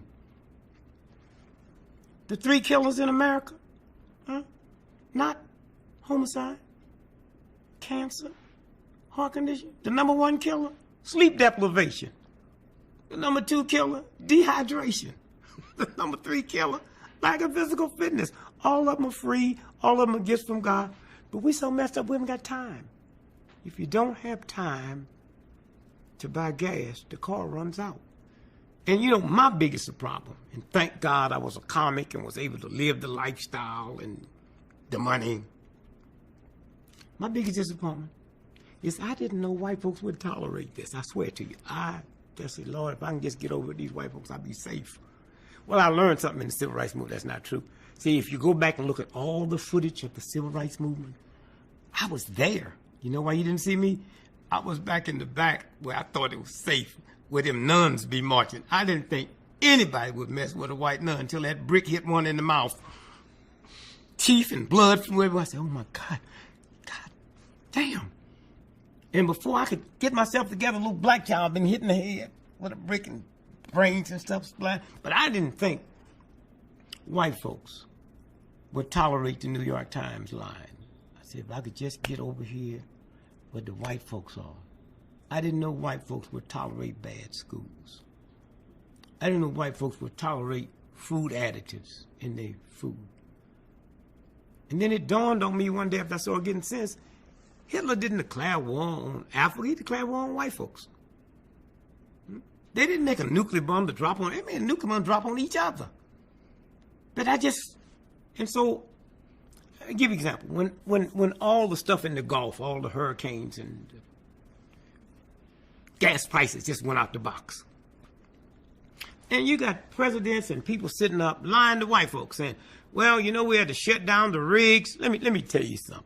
It is a damn shame a brother got to sit and tell white folks all those rigs in the Gulf, all those refineries in Texas and Louisiana, not one thimble of that all comes to America. They all go to foreign countries.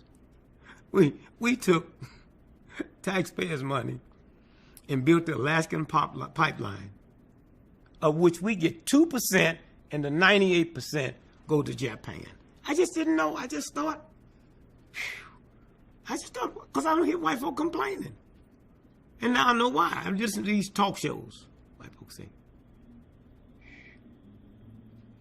Bennett says, well, you know, if these black mothers had abortion, the crime would go down. And black folk got upset. I said, well, why you get upset? 99.9% of everybody that give American secrets away, they white folks. So if white women had abortions, we'd never would have lost a secret. You know, the Russians would have been in serious trouble. These white boys, you know, and so you sit and you look and you listen and you see where to change. Reparations, or we'll get reparations. Why? I'm 73 years old. So let's say you just born today. 30 years from now, I'll be 103. 30 years from now, you'll be 30. You know the one thing you and I have in common? We've heard the word reparations for the last 30 years. Then 30 years from that, I'll be 163. You be 60. So I'll be 130. You be 60. Then it'll happen. Because all them old foggy-minded white folks and black, they'll be dead. And then everybody was sitting, and not just reparations for the blacks, the Indians will get it. Mother Africa will get it. Because you'll have a bunch of fair-minded people. I didn't know when I was growing up in the black community, when I said, man, you Jewed me out of my... I didn't know that was about Jews. You gypped me. I didn't know it was about the gypsies. You welched on the deal. I know there's a group of people in England as well. I didn't know that. And so now that's the great thing now. All of it gets exposed. And so you can't say things accidentally because you didn't know what it meant. So you got these fair-minded folks that have come through and the whole world will change. But you have to put in people's face. I remember one of my great research writers, Jim McGraw, white, Yale Divinity School, homosexual. And I've never been around white homosexuals. I've been around black ones. It's funny about the black church. God don't like them. The strongest two forces when I was a little boy in the black church was the black woman and homosexuals. If it wasn't for them, we wouldn't have no choir. Aretha would never learn how to sing. You know, the band director. Then white folks say something wrong with it, and black folk go crazy. Oh my God, you know. I know a preacher, when I was a little boy, he was too gay. And he had a radio show when few people had radio shows. And every Saturday he'd come on and say, I'm in love with a man. I just can't call his name. Everybody thought he was talking about Jesus. He's talking about his lover. You know, so, but when the gays came out the closet, things changed. Because as long as they was in the closet, you had white men. Oh, Ralph, you so, if you was a woman, I'd marry you. And then all at once, that thing came out, and those attitudes changed. It's like you a woman, you a waitress. Say, hey,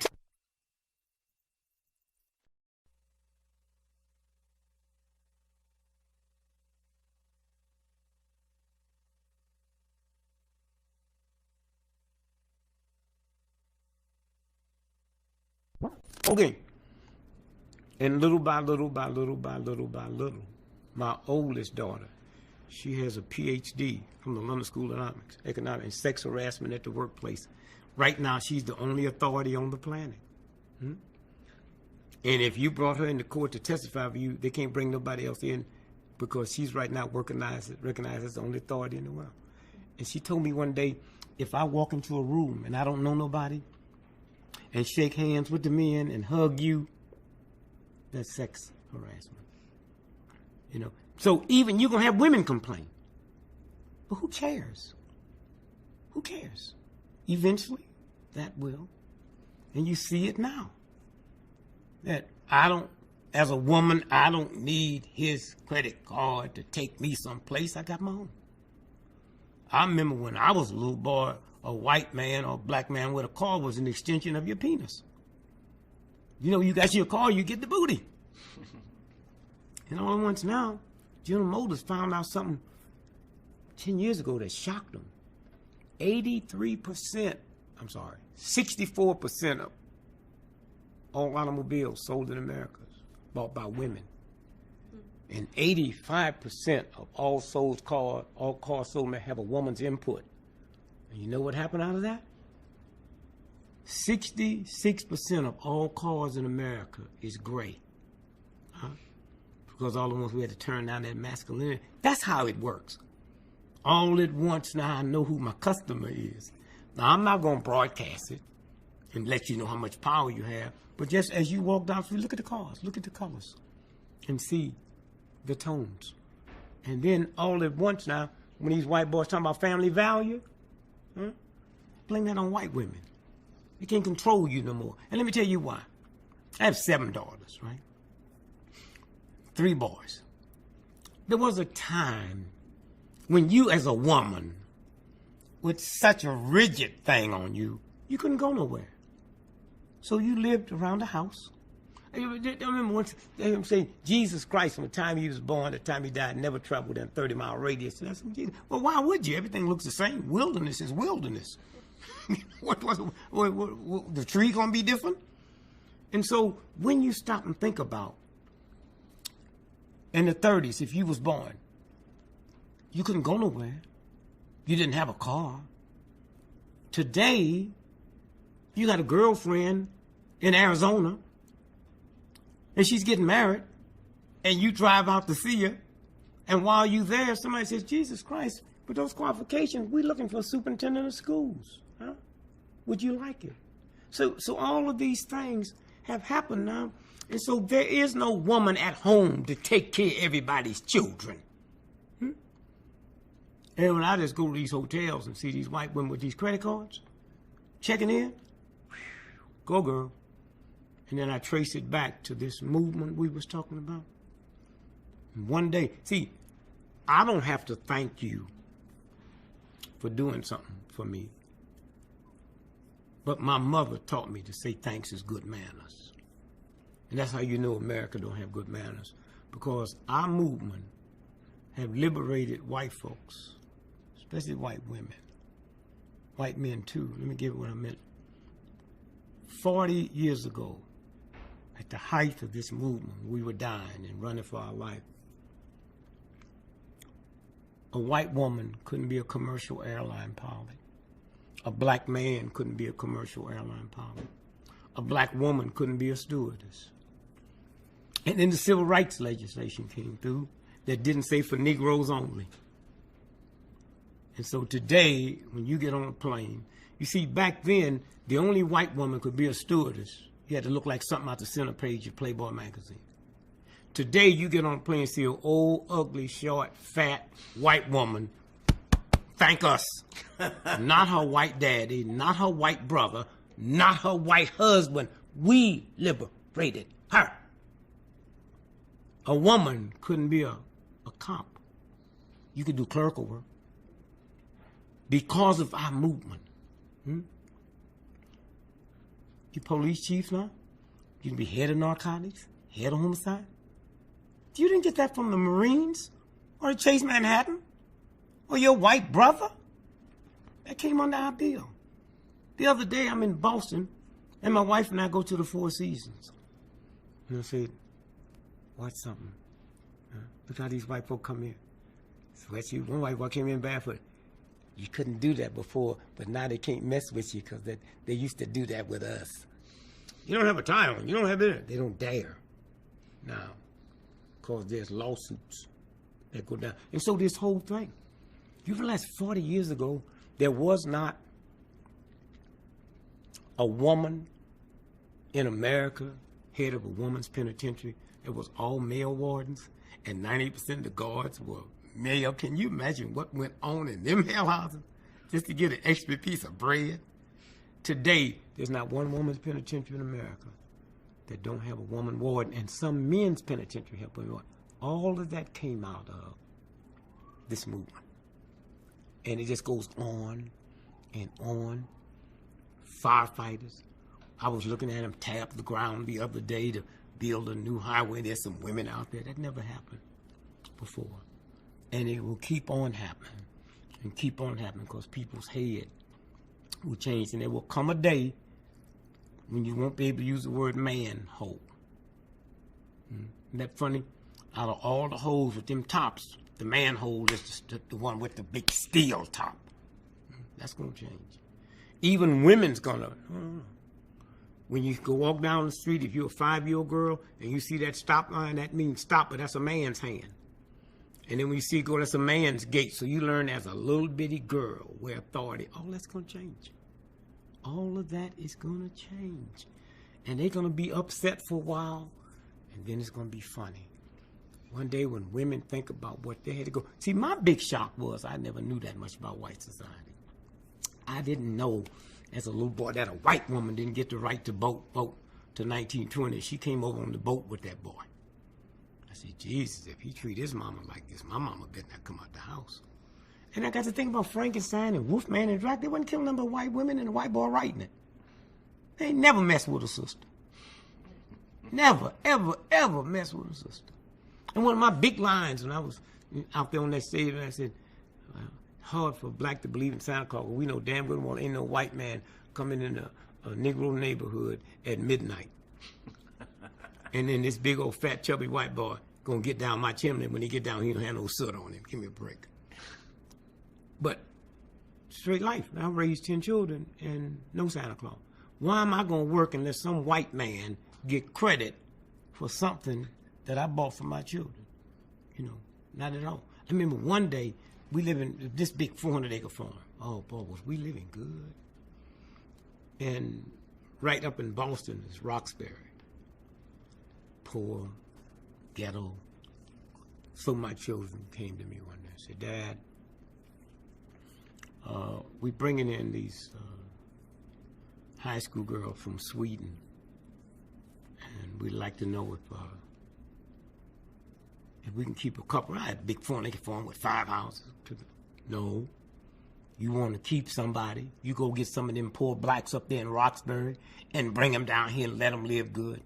No more conversation, man. So about 6 months later, I say, Dad, I'd like to talk to you. Don't get upset. They're here. There's about 24 of them. We just like to know if we could have a little party. Sure. Wait, if you know anything about Sweden, you know how much older them little young girls look than ordinary. So I'll go downstairs to say hello. Jesus Christ. Wow. Next year, we'll keep a dozen. Bring them on. The life.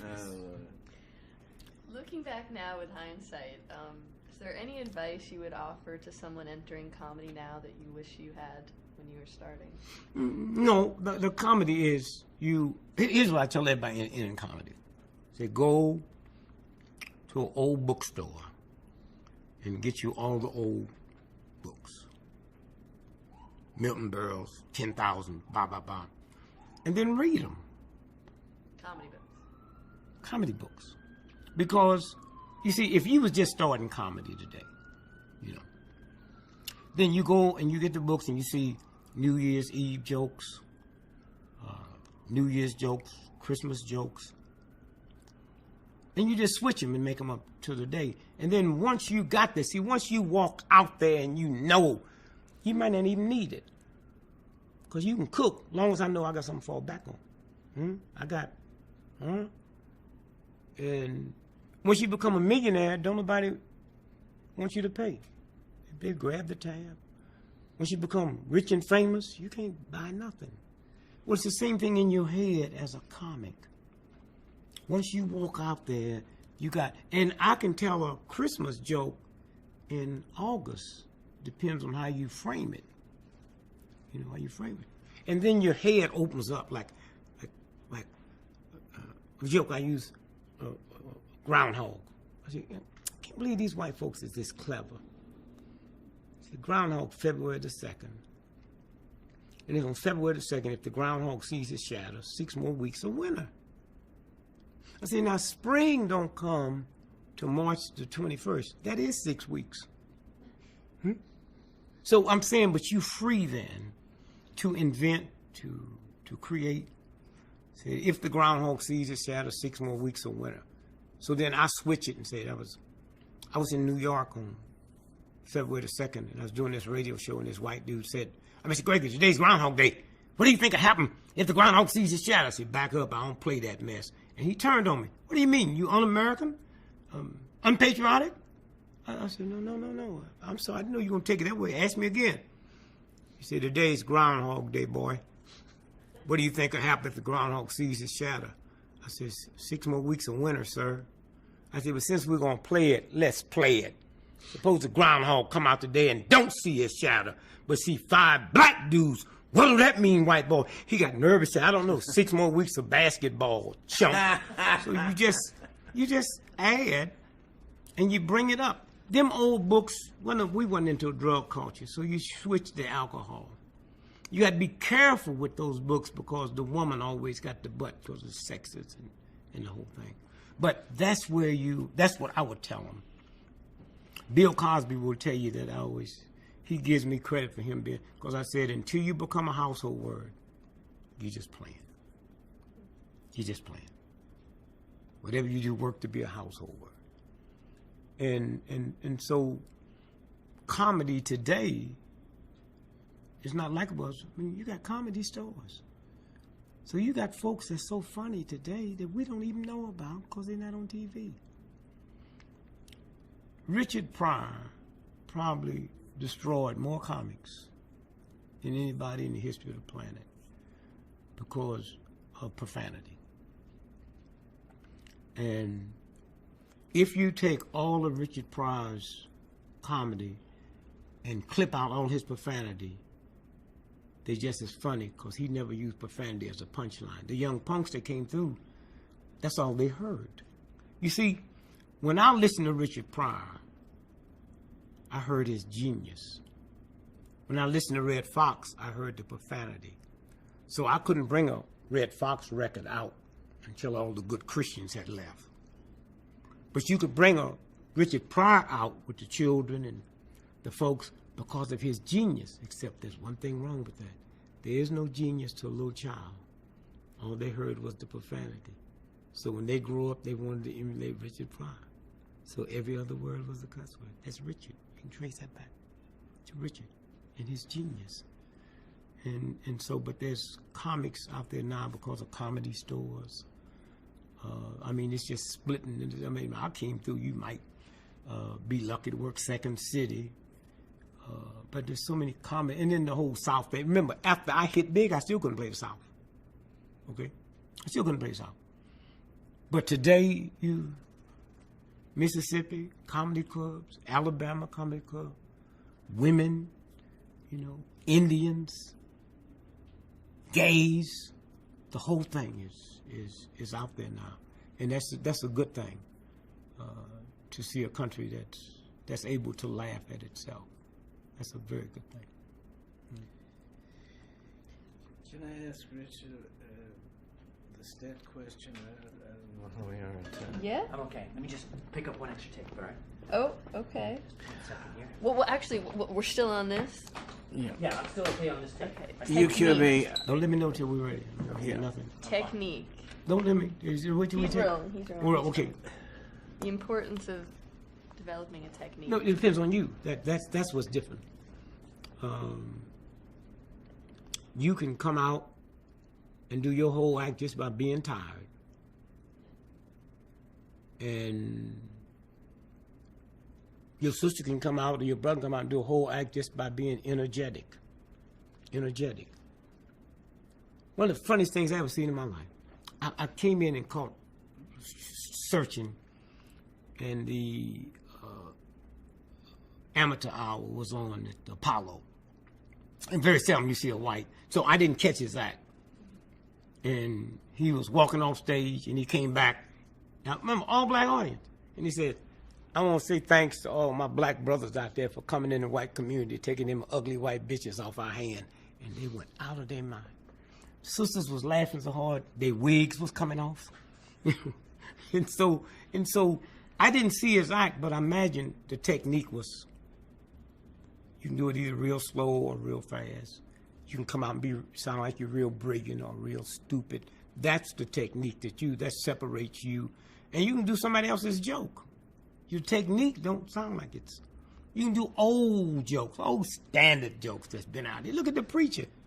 You know, you got different preachers and they're working out the same Bible. You can't find techniques show any better than ministry. The same Bible. 10 Commandments never change. The King James never change. And yet there's that work out the same. But then you have leeway, because once you master that, you got leeway to take it to a, you know, I look at, somebody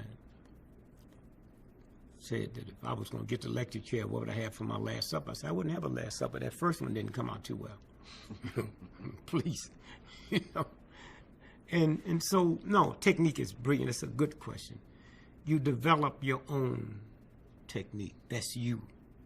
That fits you. And that could be anything from sitting on a park bench with a newspaper, or sitting with a baby carriage talking to a baby that's not even there, or just talking about how bad your luck is or how good your luck is. No, technique would make that separates you from, like Bill Cosby, the greatest storyteller, not one-liners. And that he knows how to breathe, and he can keep you all the way through 12 minutes to get to that. He can use his face. You look at Red Skelton, Jesus, what he could do, just face and pantomiming, and the whole bit was just outrageously funny. And so, yeah, right now, if you went into a comedy club and I went with you and I had to tell them something, I'd say three things. First, go get them old and then develop your own, but just see that. And then technique. And then remember, you make your living off your brain. And you have to rest it. That's very important. If you make your living dancing, then you got to take care of your feet, foot baths. You make your living off of that brain. You can't spend all your nights at parties and drinking and having fun, because it'll show up at the end. Why do you think all these old songwriters and singers can't get a hit? They're tired. You got hung up in the bullshit of celebrity status, and they go to bed at 4 o'clock in the morning after been partying all night. Said, you can take care of your body, because you're gonna make more money on one engagement than most folks in America, not in the third world, make in a lifetime, in a year. And there should be a respect for that, but we don't. It's just another party, and then they go by the wayside, and then they, you get hooked up in alcohol and drinking and what have you. But no, technique is, because the youngsters are brighter today than ever before, because of television. See, we have totally underestimated the power of television. When I was a little boy born in 1932, when did I see a dead person? Where would I see one? At a funeral? How old are you when your mother or father take you to a funeral? A plane crash in Afghanistan today, them bodies is in your living room tonight. And so the whole mindset done changed on young folks. And us old folks don't know it. You can tell them old fools. I tell black folks, I say, you know, you think the more you suffer, the more you gonna sit in the right hand of God. Y'all in for a big rule. God and poverty do not peacefully coexist. You want to find out what God ain't, go through the community and find out what poverty is, and God ain't there. That's a game we play. I don't know what's wrong with these youngers today. When we was their age, we had to lock no doors. You didn't have nothing. Shit, you serious? I mean, this whole, you look at the whole, and you can just switch. It's so much, and there's different types of humor. You know, I mean, I see a Shelley Berman do coffee, milk, and tea. Just before I hit. I couldn't go in a black nightclub and do that. Because 99.9% of black would never been on an airplane. But I could switch that to a Greyhound. And be hilarious, just hilarious. And now, I mean, everybody's on the plane. See, the plane was crashing, and they had to got rid of the cargo. We had to get rid of the weight, and we're gonna take people alphabetically. So me and this black guy sitting there, he said, African Americans, and he got ready to move. Shh, that ain't us. Black, shh, don't move. Colored, shh. See where we gonna go? We Zulus. You know, so the whole thing. And, you know, don't be afraid of people. Because when you're there, you're by yourself. Not a singer, not music, not you out there all by yourself. And do it. Be prepared. Don't go up tired. Because the people come and see you tired. You worked all week and they come there and give you that money. They ain't asking you for nothing. You don't even have to make them laugh. They'd like it, but if you don't, they're not going to ask for their money back. And so if I was with young comics today, I would just say learn to have a profound respect for that audience. A profound respect. That's your whole piece. Not your mama, not your daddy, your brother and sister. These are people who don't know you that's coming in. And when they leave, their arthritis don't hurt. The headache's gone. That's what you can do with that. But that is, when you were talking about respect for the audience, people of our generation, I remember when Dana and Wood, Gene Wood and I got together at Emerson College, for which we're doing this. We wouldn't sit down, lest crease. Yeah. And now you see people walk out, you know, what do? Just repair the car, you know, so. But that was America's bullshit. America had to be clean because we were so filthy underneath. So you had to be clean. You go to black folk, go to a black, you know what? Black folk don't understand how white folk go to church with sneakers on. Don't understand how white folk go to church with dungarees on. I was looking at a picture one time of a black going to church with dungarees on. I said, that's not American that drew that. I said, no, it's Caribbean. How'd you know? Because black folks dress up. Why? Because I got to hide this filth. You know how filthy you are when you tolerate a white racist system and let them reduce you below the dignity that God put in you just so you can pay your rent and feed your family. That's a violation. And so we over clean. And they don't have to these young white children, they started that. They came through. And they let their hair grow. And they just wore. They clean, they take showers and baths. But maybe God is telling. Let me tell you what I had a woman say to me. She said, Mr. Gregory, these youngsters, we talking about the white man doing this, they got to stop wearing their cap backwards. I say, Hitler never wore his cap crooked, or never wore baggy pants or shoes untied. Huh? If you can look at Hitler with no emotions, be he in an army uniform or civilian clothes. He was immaculate. And maybe now God is trying to tell us through our young folks that never again will you ever judge one of my creatures from without, but from within. I know this because I have 10 children. Let me tell you something. First, my son came to me one day. Hey, Pop, can I borrow your tie? I said, what you do with yours? I ain't got none. What do you mean? I never had one. I need a dress shirt, too. I never realized, man. He never had a dress shirt. And these white folks, we're an all-white community. These white folks have what they call pretty day. Huh? Because they saying, one day you white people going to have to go and apply for a job, and we want to show you how you're supposed to look. You know what happened? 90% of them didn't show up that day. They skipped school. They don't care. And that's what being white is about. I'm free enough to tell you, go screw yourself. Huh? And the white folks held out as long as they could, and as long as they could, right? Let me tell you what I had a vice president of Golf Hall, Paul Sheldon, 30 years ago. We were like, and Leroy Jones, the great poet out of Newark, was getting a group together to burn their Golf Hall credit cards. So Paul called me, friends like me and you. He said, Greg, I need to talk to you. He said, Leroy Jones is getting ready to burn his Golf Hall credit card. Hey, Paul, stop playing games. Y'all ain't got 2 golf stations in a black neighborhood in America.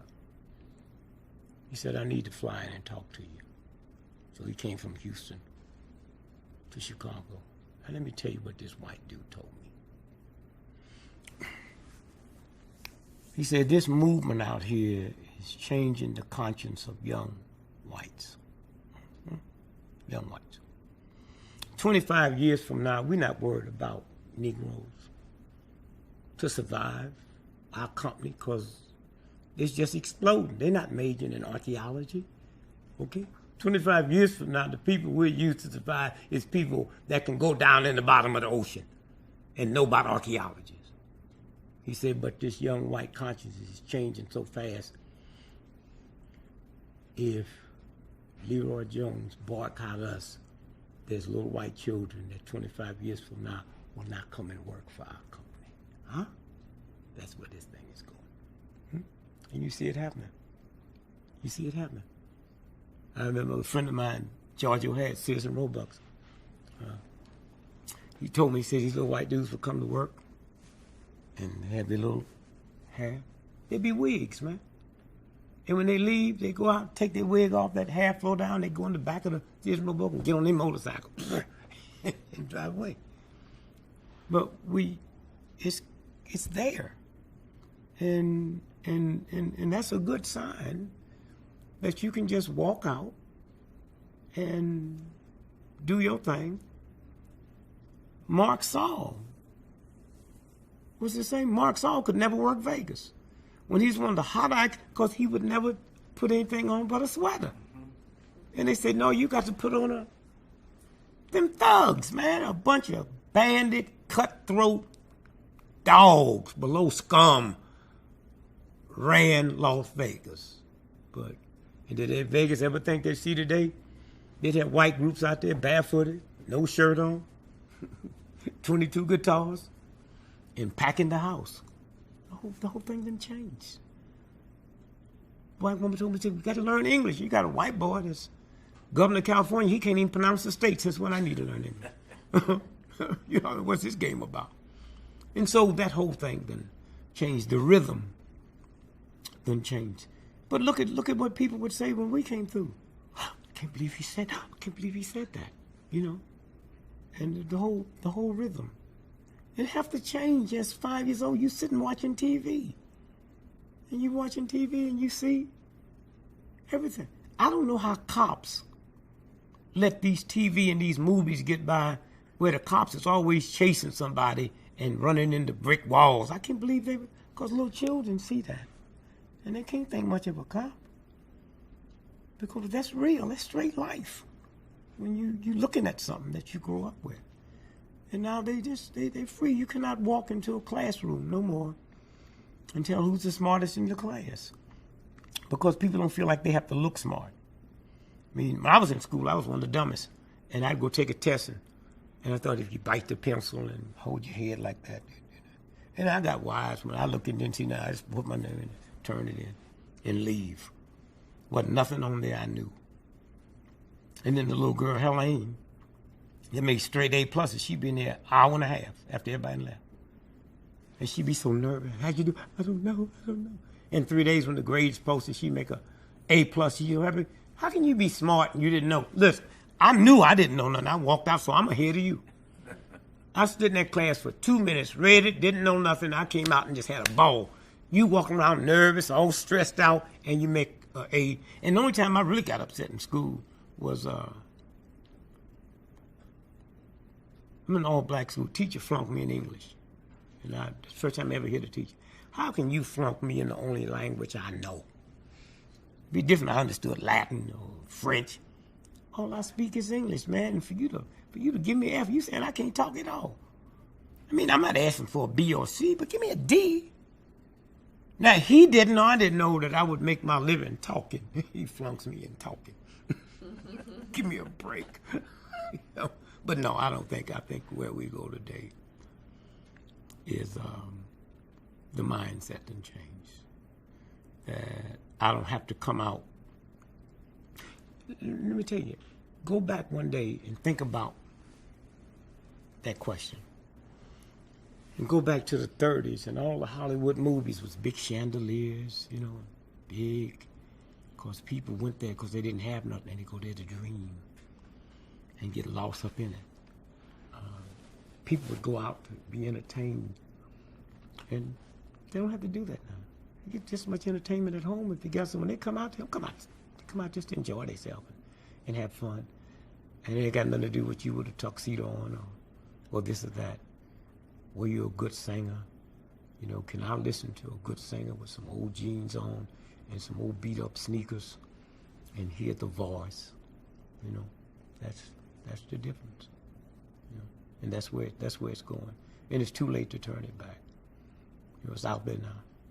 And the young ones coming up, you see, I mean, when you stop and think about 98% of all technology in America happened in the last 30 years. Jesus, can you believe that? It's almost hard to believe. I mean, I'm just celebrating my 73rd birthday. And man, when I was born, airplanes was just a whisper. Huh? And I've gone from airplanes to jets to rockets to travel in outer space in one lifetime. Right? And everywhere you go, you can. And what that white dude found out, that because you had that long hair, and he looked at your record out of Harvard, Yale, MIT, Morehouse, and you was the scientist he wanted, he didn't give a damn what you look like.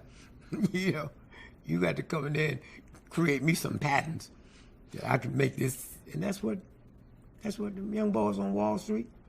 Whoever thought, man, you see them sitting there with dungarees on, sneakers, and their hair ain't well groomed, but they taking care of business. That limousine pulled up. Hey, let me tell you something that happened, man. It's just great. When I was cooking, man, I'd buy all my clothes. One of the most expensive clothing companies in the world. My suits would cost me like $15,000, $20,000. Bijon's. My shirts would cost, a cheap shirt cost $700. Ties would cost $500. $22 to have a pair of boots. The little handkerchief I put up in a pair cost $90. I'm coming out of the hotel in Cleveland, a white woman run up to me and give me her bag and ask me till I get her a cab. I said, Bellhops is really doing good. She said, what do you mean? I said, I don't know. Oh, it must be. So there's a white dude that's interviewing me. He's so embarrassed. I take it all the way to the nth degree. Take a little $2 tip. Say, thank you. And then she stopped. A guy come back and told me, said, did I do something wrong just now? Something didn't feel right. Then they told her. This was in major hotel in Cleveland. You know why I get respect in hotels now?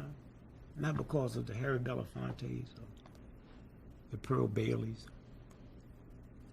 the little rappers, hip hoppers that come in with their white agents and take over a whole floor. Limousine sitting outside 24 hours. They take them anywhere they want, man. They want a pizza. And all at once, they brought so much money in, they don't give a damn if they get on that elevator barefooted in the morning to come downstairs. Don't you remember? The whole thing changed. We were in the lobby at the Hilton in New York. We'd done that Smothers Brothers thing, and you and I headed, and the door opens. God, I wish the world could have seen that. And this little hip hopper comes out. He saw you. His eyes filled with tears. He went right down on his knees. I remember that. It was a wonderful moment. You had to see that. But it was they were the ones that got black folks like me respect in a hotel where other white folks wouldn't walk up and just think I was one of the workers. Because you don't know who you're talking to now. And hip hop didn't give a damn. They made so much money. The manager didn't care. And they just, and you can see how just things have changed. It's changed, period. They be at the Four Seasons, the Ritz-Carlton, okay. The one question we've been asking everybody, it's sort of silly, but there's something that clicks universally about it. Was it worth it? Yeah, to me it was. I wouldn't do it again. Yeah, I wouldn't do it again. It was worth it. There was something negatively, unspiritual, ungodly thing down in front of me that it was a good substitute. But I would never. I found what I want being around the civil rights movement. 98% of the people in the forefront of the civil rights movement had Reverend in front of their name before they had PhD. And to sit and listen. We knew about the kings, but if you was there with the movement, you just heard ordinary preachers from little bitty churches get up. And it was there, not entertainment, that I learned it ain't about love, it's can you be lovable. I've been married to the same black woman for 46 years because I learned how to be lovable. And once you become lovable, I'm safe with you and you safe with me. And it's just no, I would never do it again. I don't like that environment. I don't like that atmosphere. I've never had entertainers as friends. And I detest a comic that have to be funny 24 hours a day. There's some that's just funny, just humorous, just talking, but I just detest somebody that's always on because that's who they are. But no, I would never. Like I said, when even Negroes was convinced that black folks couldn't run nothing but dashes. I was the first black to win a Missouri State cross-country championship.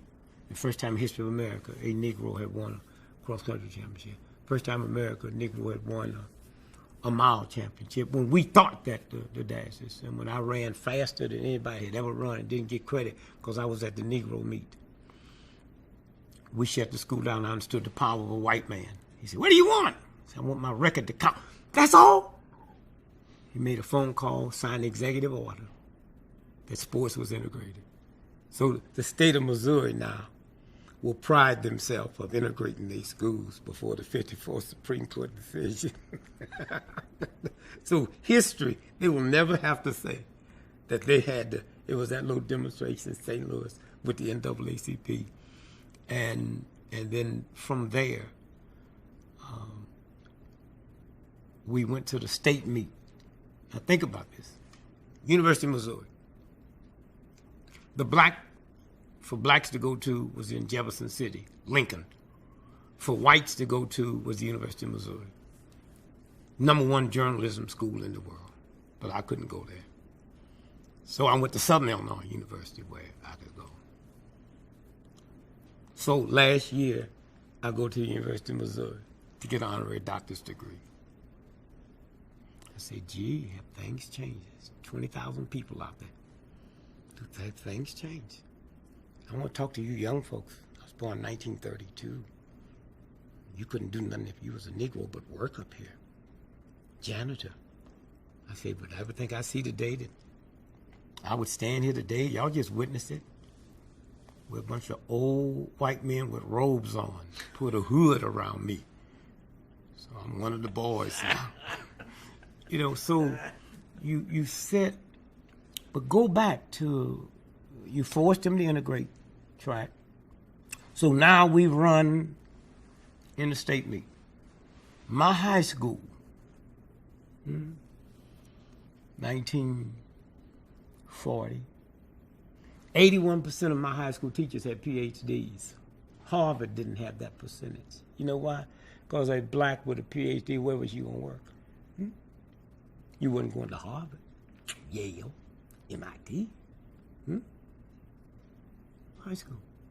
Dr. Warren St. James had 2 doctor's degrees, one in physical fitness, physical education, and one in economics. He's in my high school. He's my cross-country coach. Reparations going to be paid one day. That's why I'm hanging around. Amen. But now, let me just say this here. So, he wanted me to prove something to white folks the next year. Now I'm running with the white boys. I would go out with my clothes on and get on the track and could run a 4:11 mile when the high school record was 4:28. How'd I do it? Because I didn't know you wasn't supposed to do it. I'd get up in the morning at 4 o'clock on the weekends or all the summer when I wasn't in school and start running from 4 o'clock to midnight that night. And somebody would meet me, give me some water. And I'd chase streetcars. I chased streetcars from the black neighborhood all the way to the white neighborhood, and I got so good at it that people would get on the bus. They'd have me a black audience and a white audience. They'd be just cheering. But I learned how to pace myself. So now we're at the white meet, state meet. Got to qualify on Friday. We drive up from St. Louis, 140 miles. You couldn't stay in the dormitory, and you couldn't stay in the hotel. So we had to come up and qualify.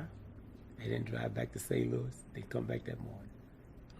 I won the mile, the half mile, the 2 miles, and anchored the mile relay. Just on my points alone, we won the state meet, not counting all the others that was there. And so now it comes time for the mile. And my coach, get even with him. My 2 damn doctor's degree. Get him!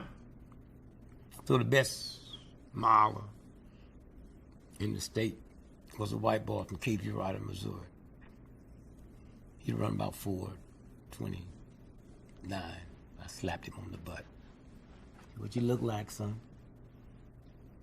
He said, you ready? Is your mama, daddy here? I'm gonna let you look good today if you don't act a fool.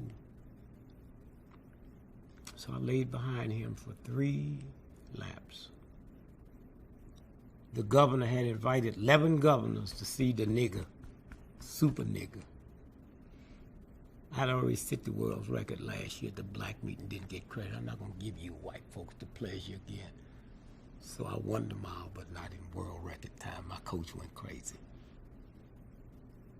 I don't know where I got that from. But I didn't need to be validated. There's a universal God that knew I cleaned everybody's clock. I had to prove nothing to nobody else. And so when you ask me would I do it again, an ordinary school teacher, man, you get sick, you just take off. Show business, you go up with a sore throat, a bad leg, a bad this, a bad that. Who needs it? Let me tell you when I first realized something was wrong with their table, man. Poor folks that ain't got no money had New Year's Eve off. I didn't. I couldn't believe it. I'm working New Year's Eve, man. People with no money. So I stopped. I quit. I mean, being, oh man, you got 10 times your pay. Not me. Man, ain't gonna be no working on New Year's Eve. Yo, do your own thing. I'm going. And what did I do on New Year's Day? I went home, went to bed. That's the influence my mother had. See, back in the days, people would shoot their gun in there, so my mama was scared. So whatever we did, we had to be back home by 11 o'clock, so you wouldn't be out there. So I raised 10 children. And New Year's, I'd always be home. I ain't go nowhere. Just some bullshit I brought from back there. So, consequently, on Easter, man, we got everything new in the Negro neighborhood. Everything. New shoes, new underwear, new everything. Man, I was crushed, man, when I saw my children didn't want nothing. Man, it was almost like you're offending Jesus. They didn't need nothing. You know, the whole energy had changed. And I look back at this Jesus thing. 1932, they told me 2,000 years ago, Jesus Christ was born. I was 1 year old. And now I'm 73, and they still say, 2,000 years ago, look like the only person getting old aging in this deal is me. Jesus is still 2,000. It look like he's 2,073. Yo, but the whole thing, the whole piece and change. And just like there'll come a day when, if you look at NBC, CBS News, they never wear the same suit twice. They all knew there'll come a day, man, when America be so cool, you can just walk out, man, with a pair of raggedy ass slacks on. But they have to dress up like that because they tricking, huh? They have to dress up like that because they got to create that aura because they lying. They're controlled by big business and to create that illusion. There's going to come a day, if this country survives, that you just walk out and give the news. Hey, let me tell you what happened. You know, if you're the weather person, you just come out, man, with one of them big old Parkers on. Say, there's a bitch out there today. That's all. And if summertime, you come on with a pair of shorts and say, hope y'all got some lemonade. That's all. I think that's the stupidest thing in the world. But you need to know what the weather's for. You're going to go to Ford Motor Company and get your day's work in if it's a blizzard. So who cares? You know, let me walk outside and catch. Jesus, let me run back and put another coat on. But this is where it's coming. It's so honest today and so real. And, but it's going to be fun. Good ride. We've been delighted and edified. My brother. Thank you. I was trying to. We still have a little room. Yeah, we do. Yeah, I was trying to parse the thing. Forget where we were. You were sitting next to Irwin. We're on stage with more songs. Oh yes, Shelley yes. Berman. Yep. About the cross, but if Jesus had been electrocuted. Oh yeah, we were in a chair. Right. Electric chair. Yeah. How do you make the sign of the How chair? do you make the sign of the chair? I have another Yes. last question. What do you think is the role, then, today, always, of the comic, the social satirist, the clown in society? None. Just be funny. Yeah. None. You don't think there's a need for that other voice? There is, but the role, you're not. Look, it's hard enough for you as a woman to decide you're gonna be a comic. It's not gonna take some burden on your back. If you choose to do that, that's good, but that's not your role. It's like driving a car. I didn't buy a car to run around picking up homeless folks, taking them to a shelter. If I choose to do that, that's not my role. You know, no, none whatsoever. Every now and then, social people come through. They wasn't planning. I mean, the stuff Marlon Brando did with the Indians, he refused to pick up his. He wasn't planning that. When Hugh Hefner borrowed that money from his mother, he wasn't planning on bringing a black comic in. As your thing grow, and you look around, and your antennas, and you're there, and it happens. But there's nothing other than your only obligation is to be funny. And if you was a brilliant brain surgery and the funniest comic on the planet, and I come to get this too, I come here for you to make my ass laugh. Just get this thing out. That's what I come in here for. If it wasn't for that, I probably wouldn't know you. And so it's that. there are people that come through and change things. But they didn't start out saying, I'm going to get myself in this position to be funny so I can break down these barriers. There was something that I brought to the front with me that would make me say, if you're going to advertise in the white press, if there's a Negro paper within a 100-mile radius you have to advertise, or you violate my contract. You know, that's, and then that grows and grows and grows. You don't get unbearable with it or unfriendly with it, but it grows. Maybe not so much the person, but the role of humor itself in making it a little bit sweeter to swallow some of these harder issues, making it a little more But see, you must remember, the comic is a small amount of humor. People's funny every day. Huh? When your child comes home, you ain't making nothing sweeter for them to take this damn medicine. You don't tell your child no jokes when they got to go get this shot. You're just rubbing them and making them, oh, honey, it's going to be all right. You ain't funny. That's the role of a mother. Huh? Come on, honey, you'll be all right. Gonna make you eat your carrots, eat your spinach. That's your job, but not by being funny or entertaining. Eat your spinach. I turn against spinach because if I thought spinach make me as ugly as Popeye and as messed up as Oliver, I didn't want nothing. You know, and once I tried to get out the can like he did and it didn't work. No, there is...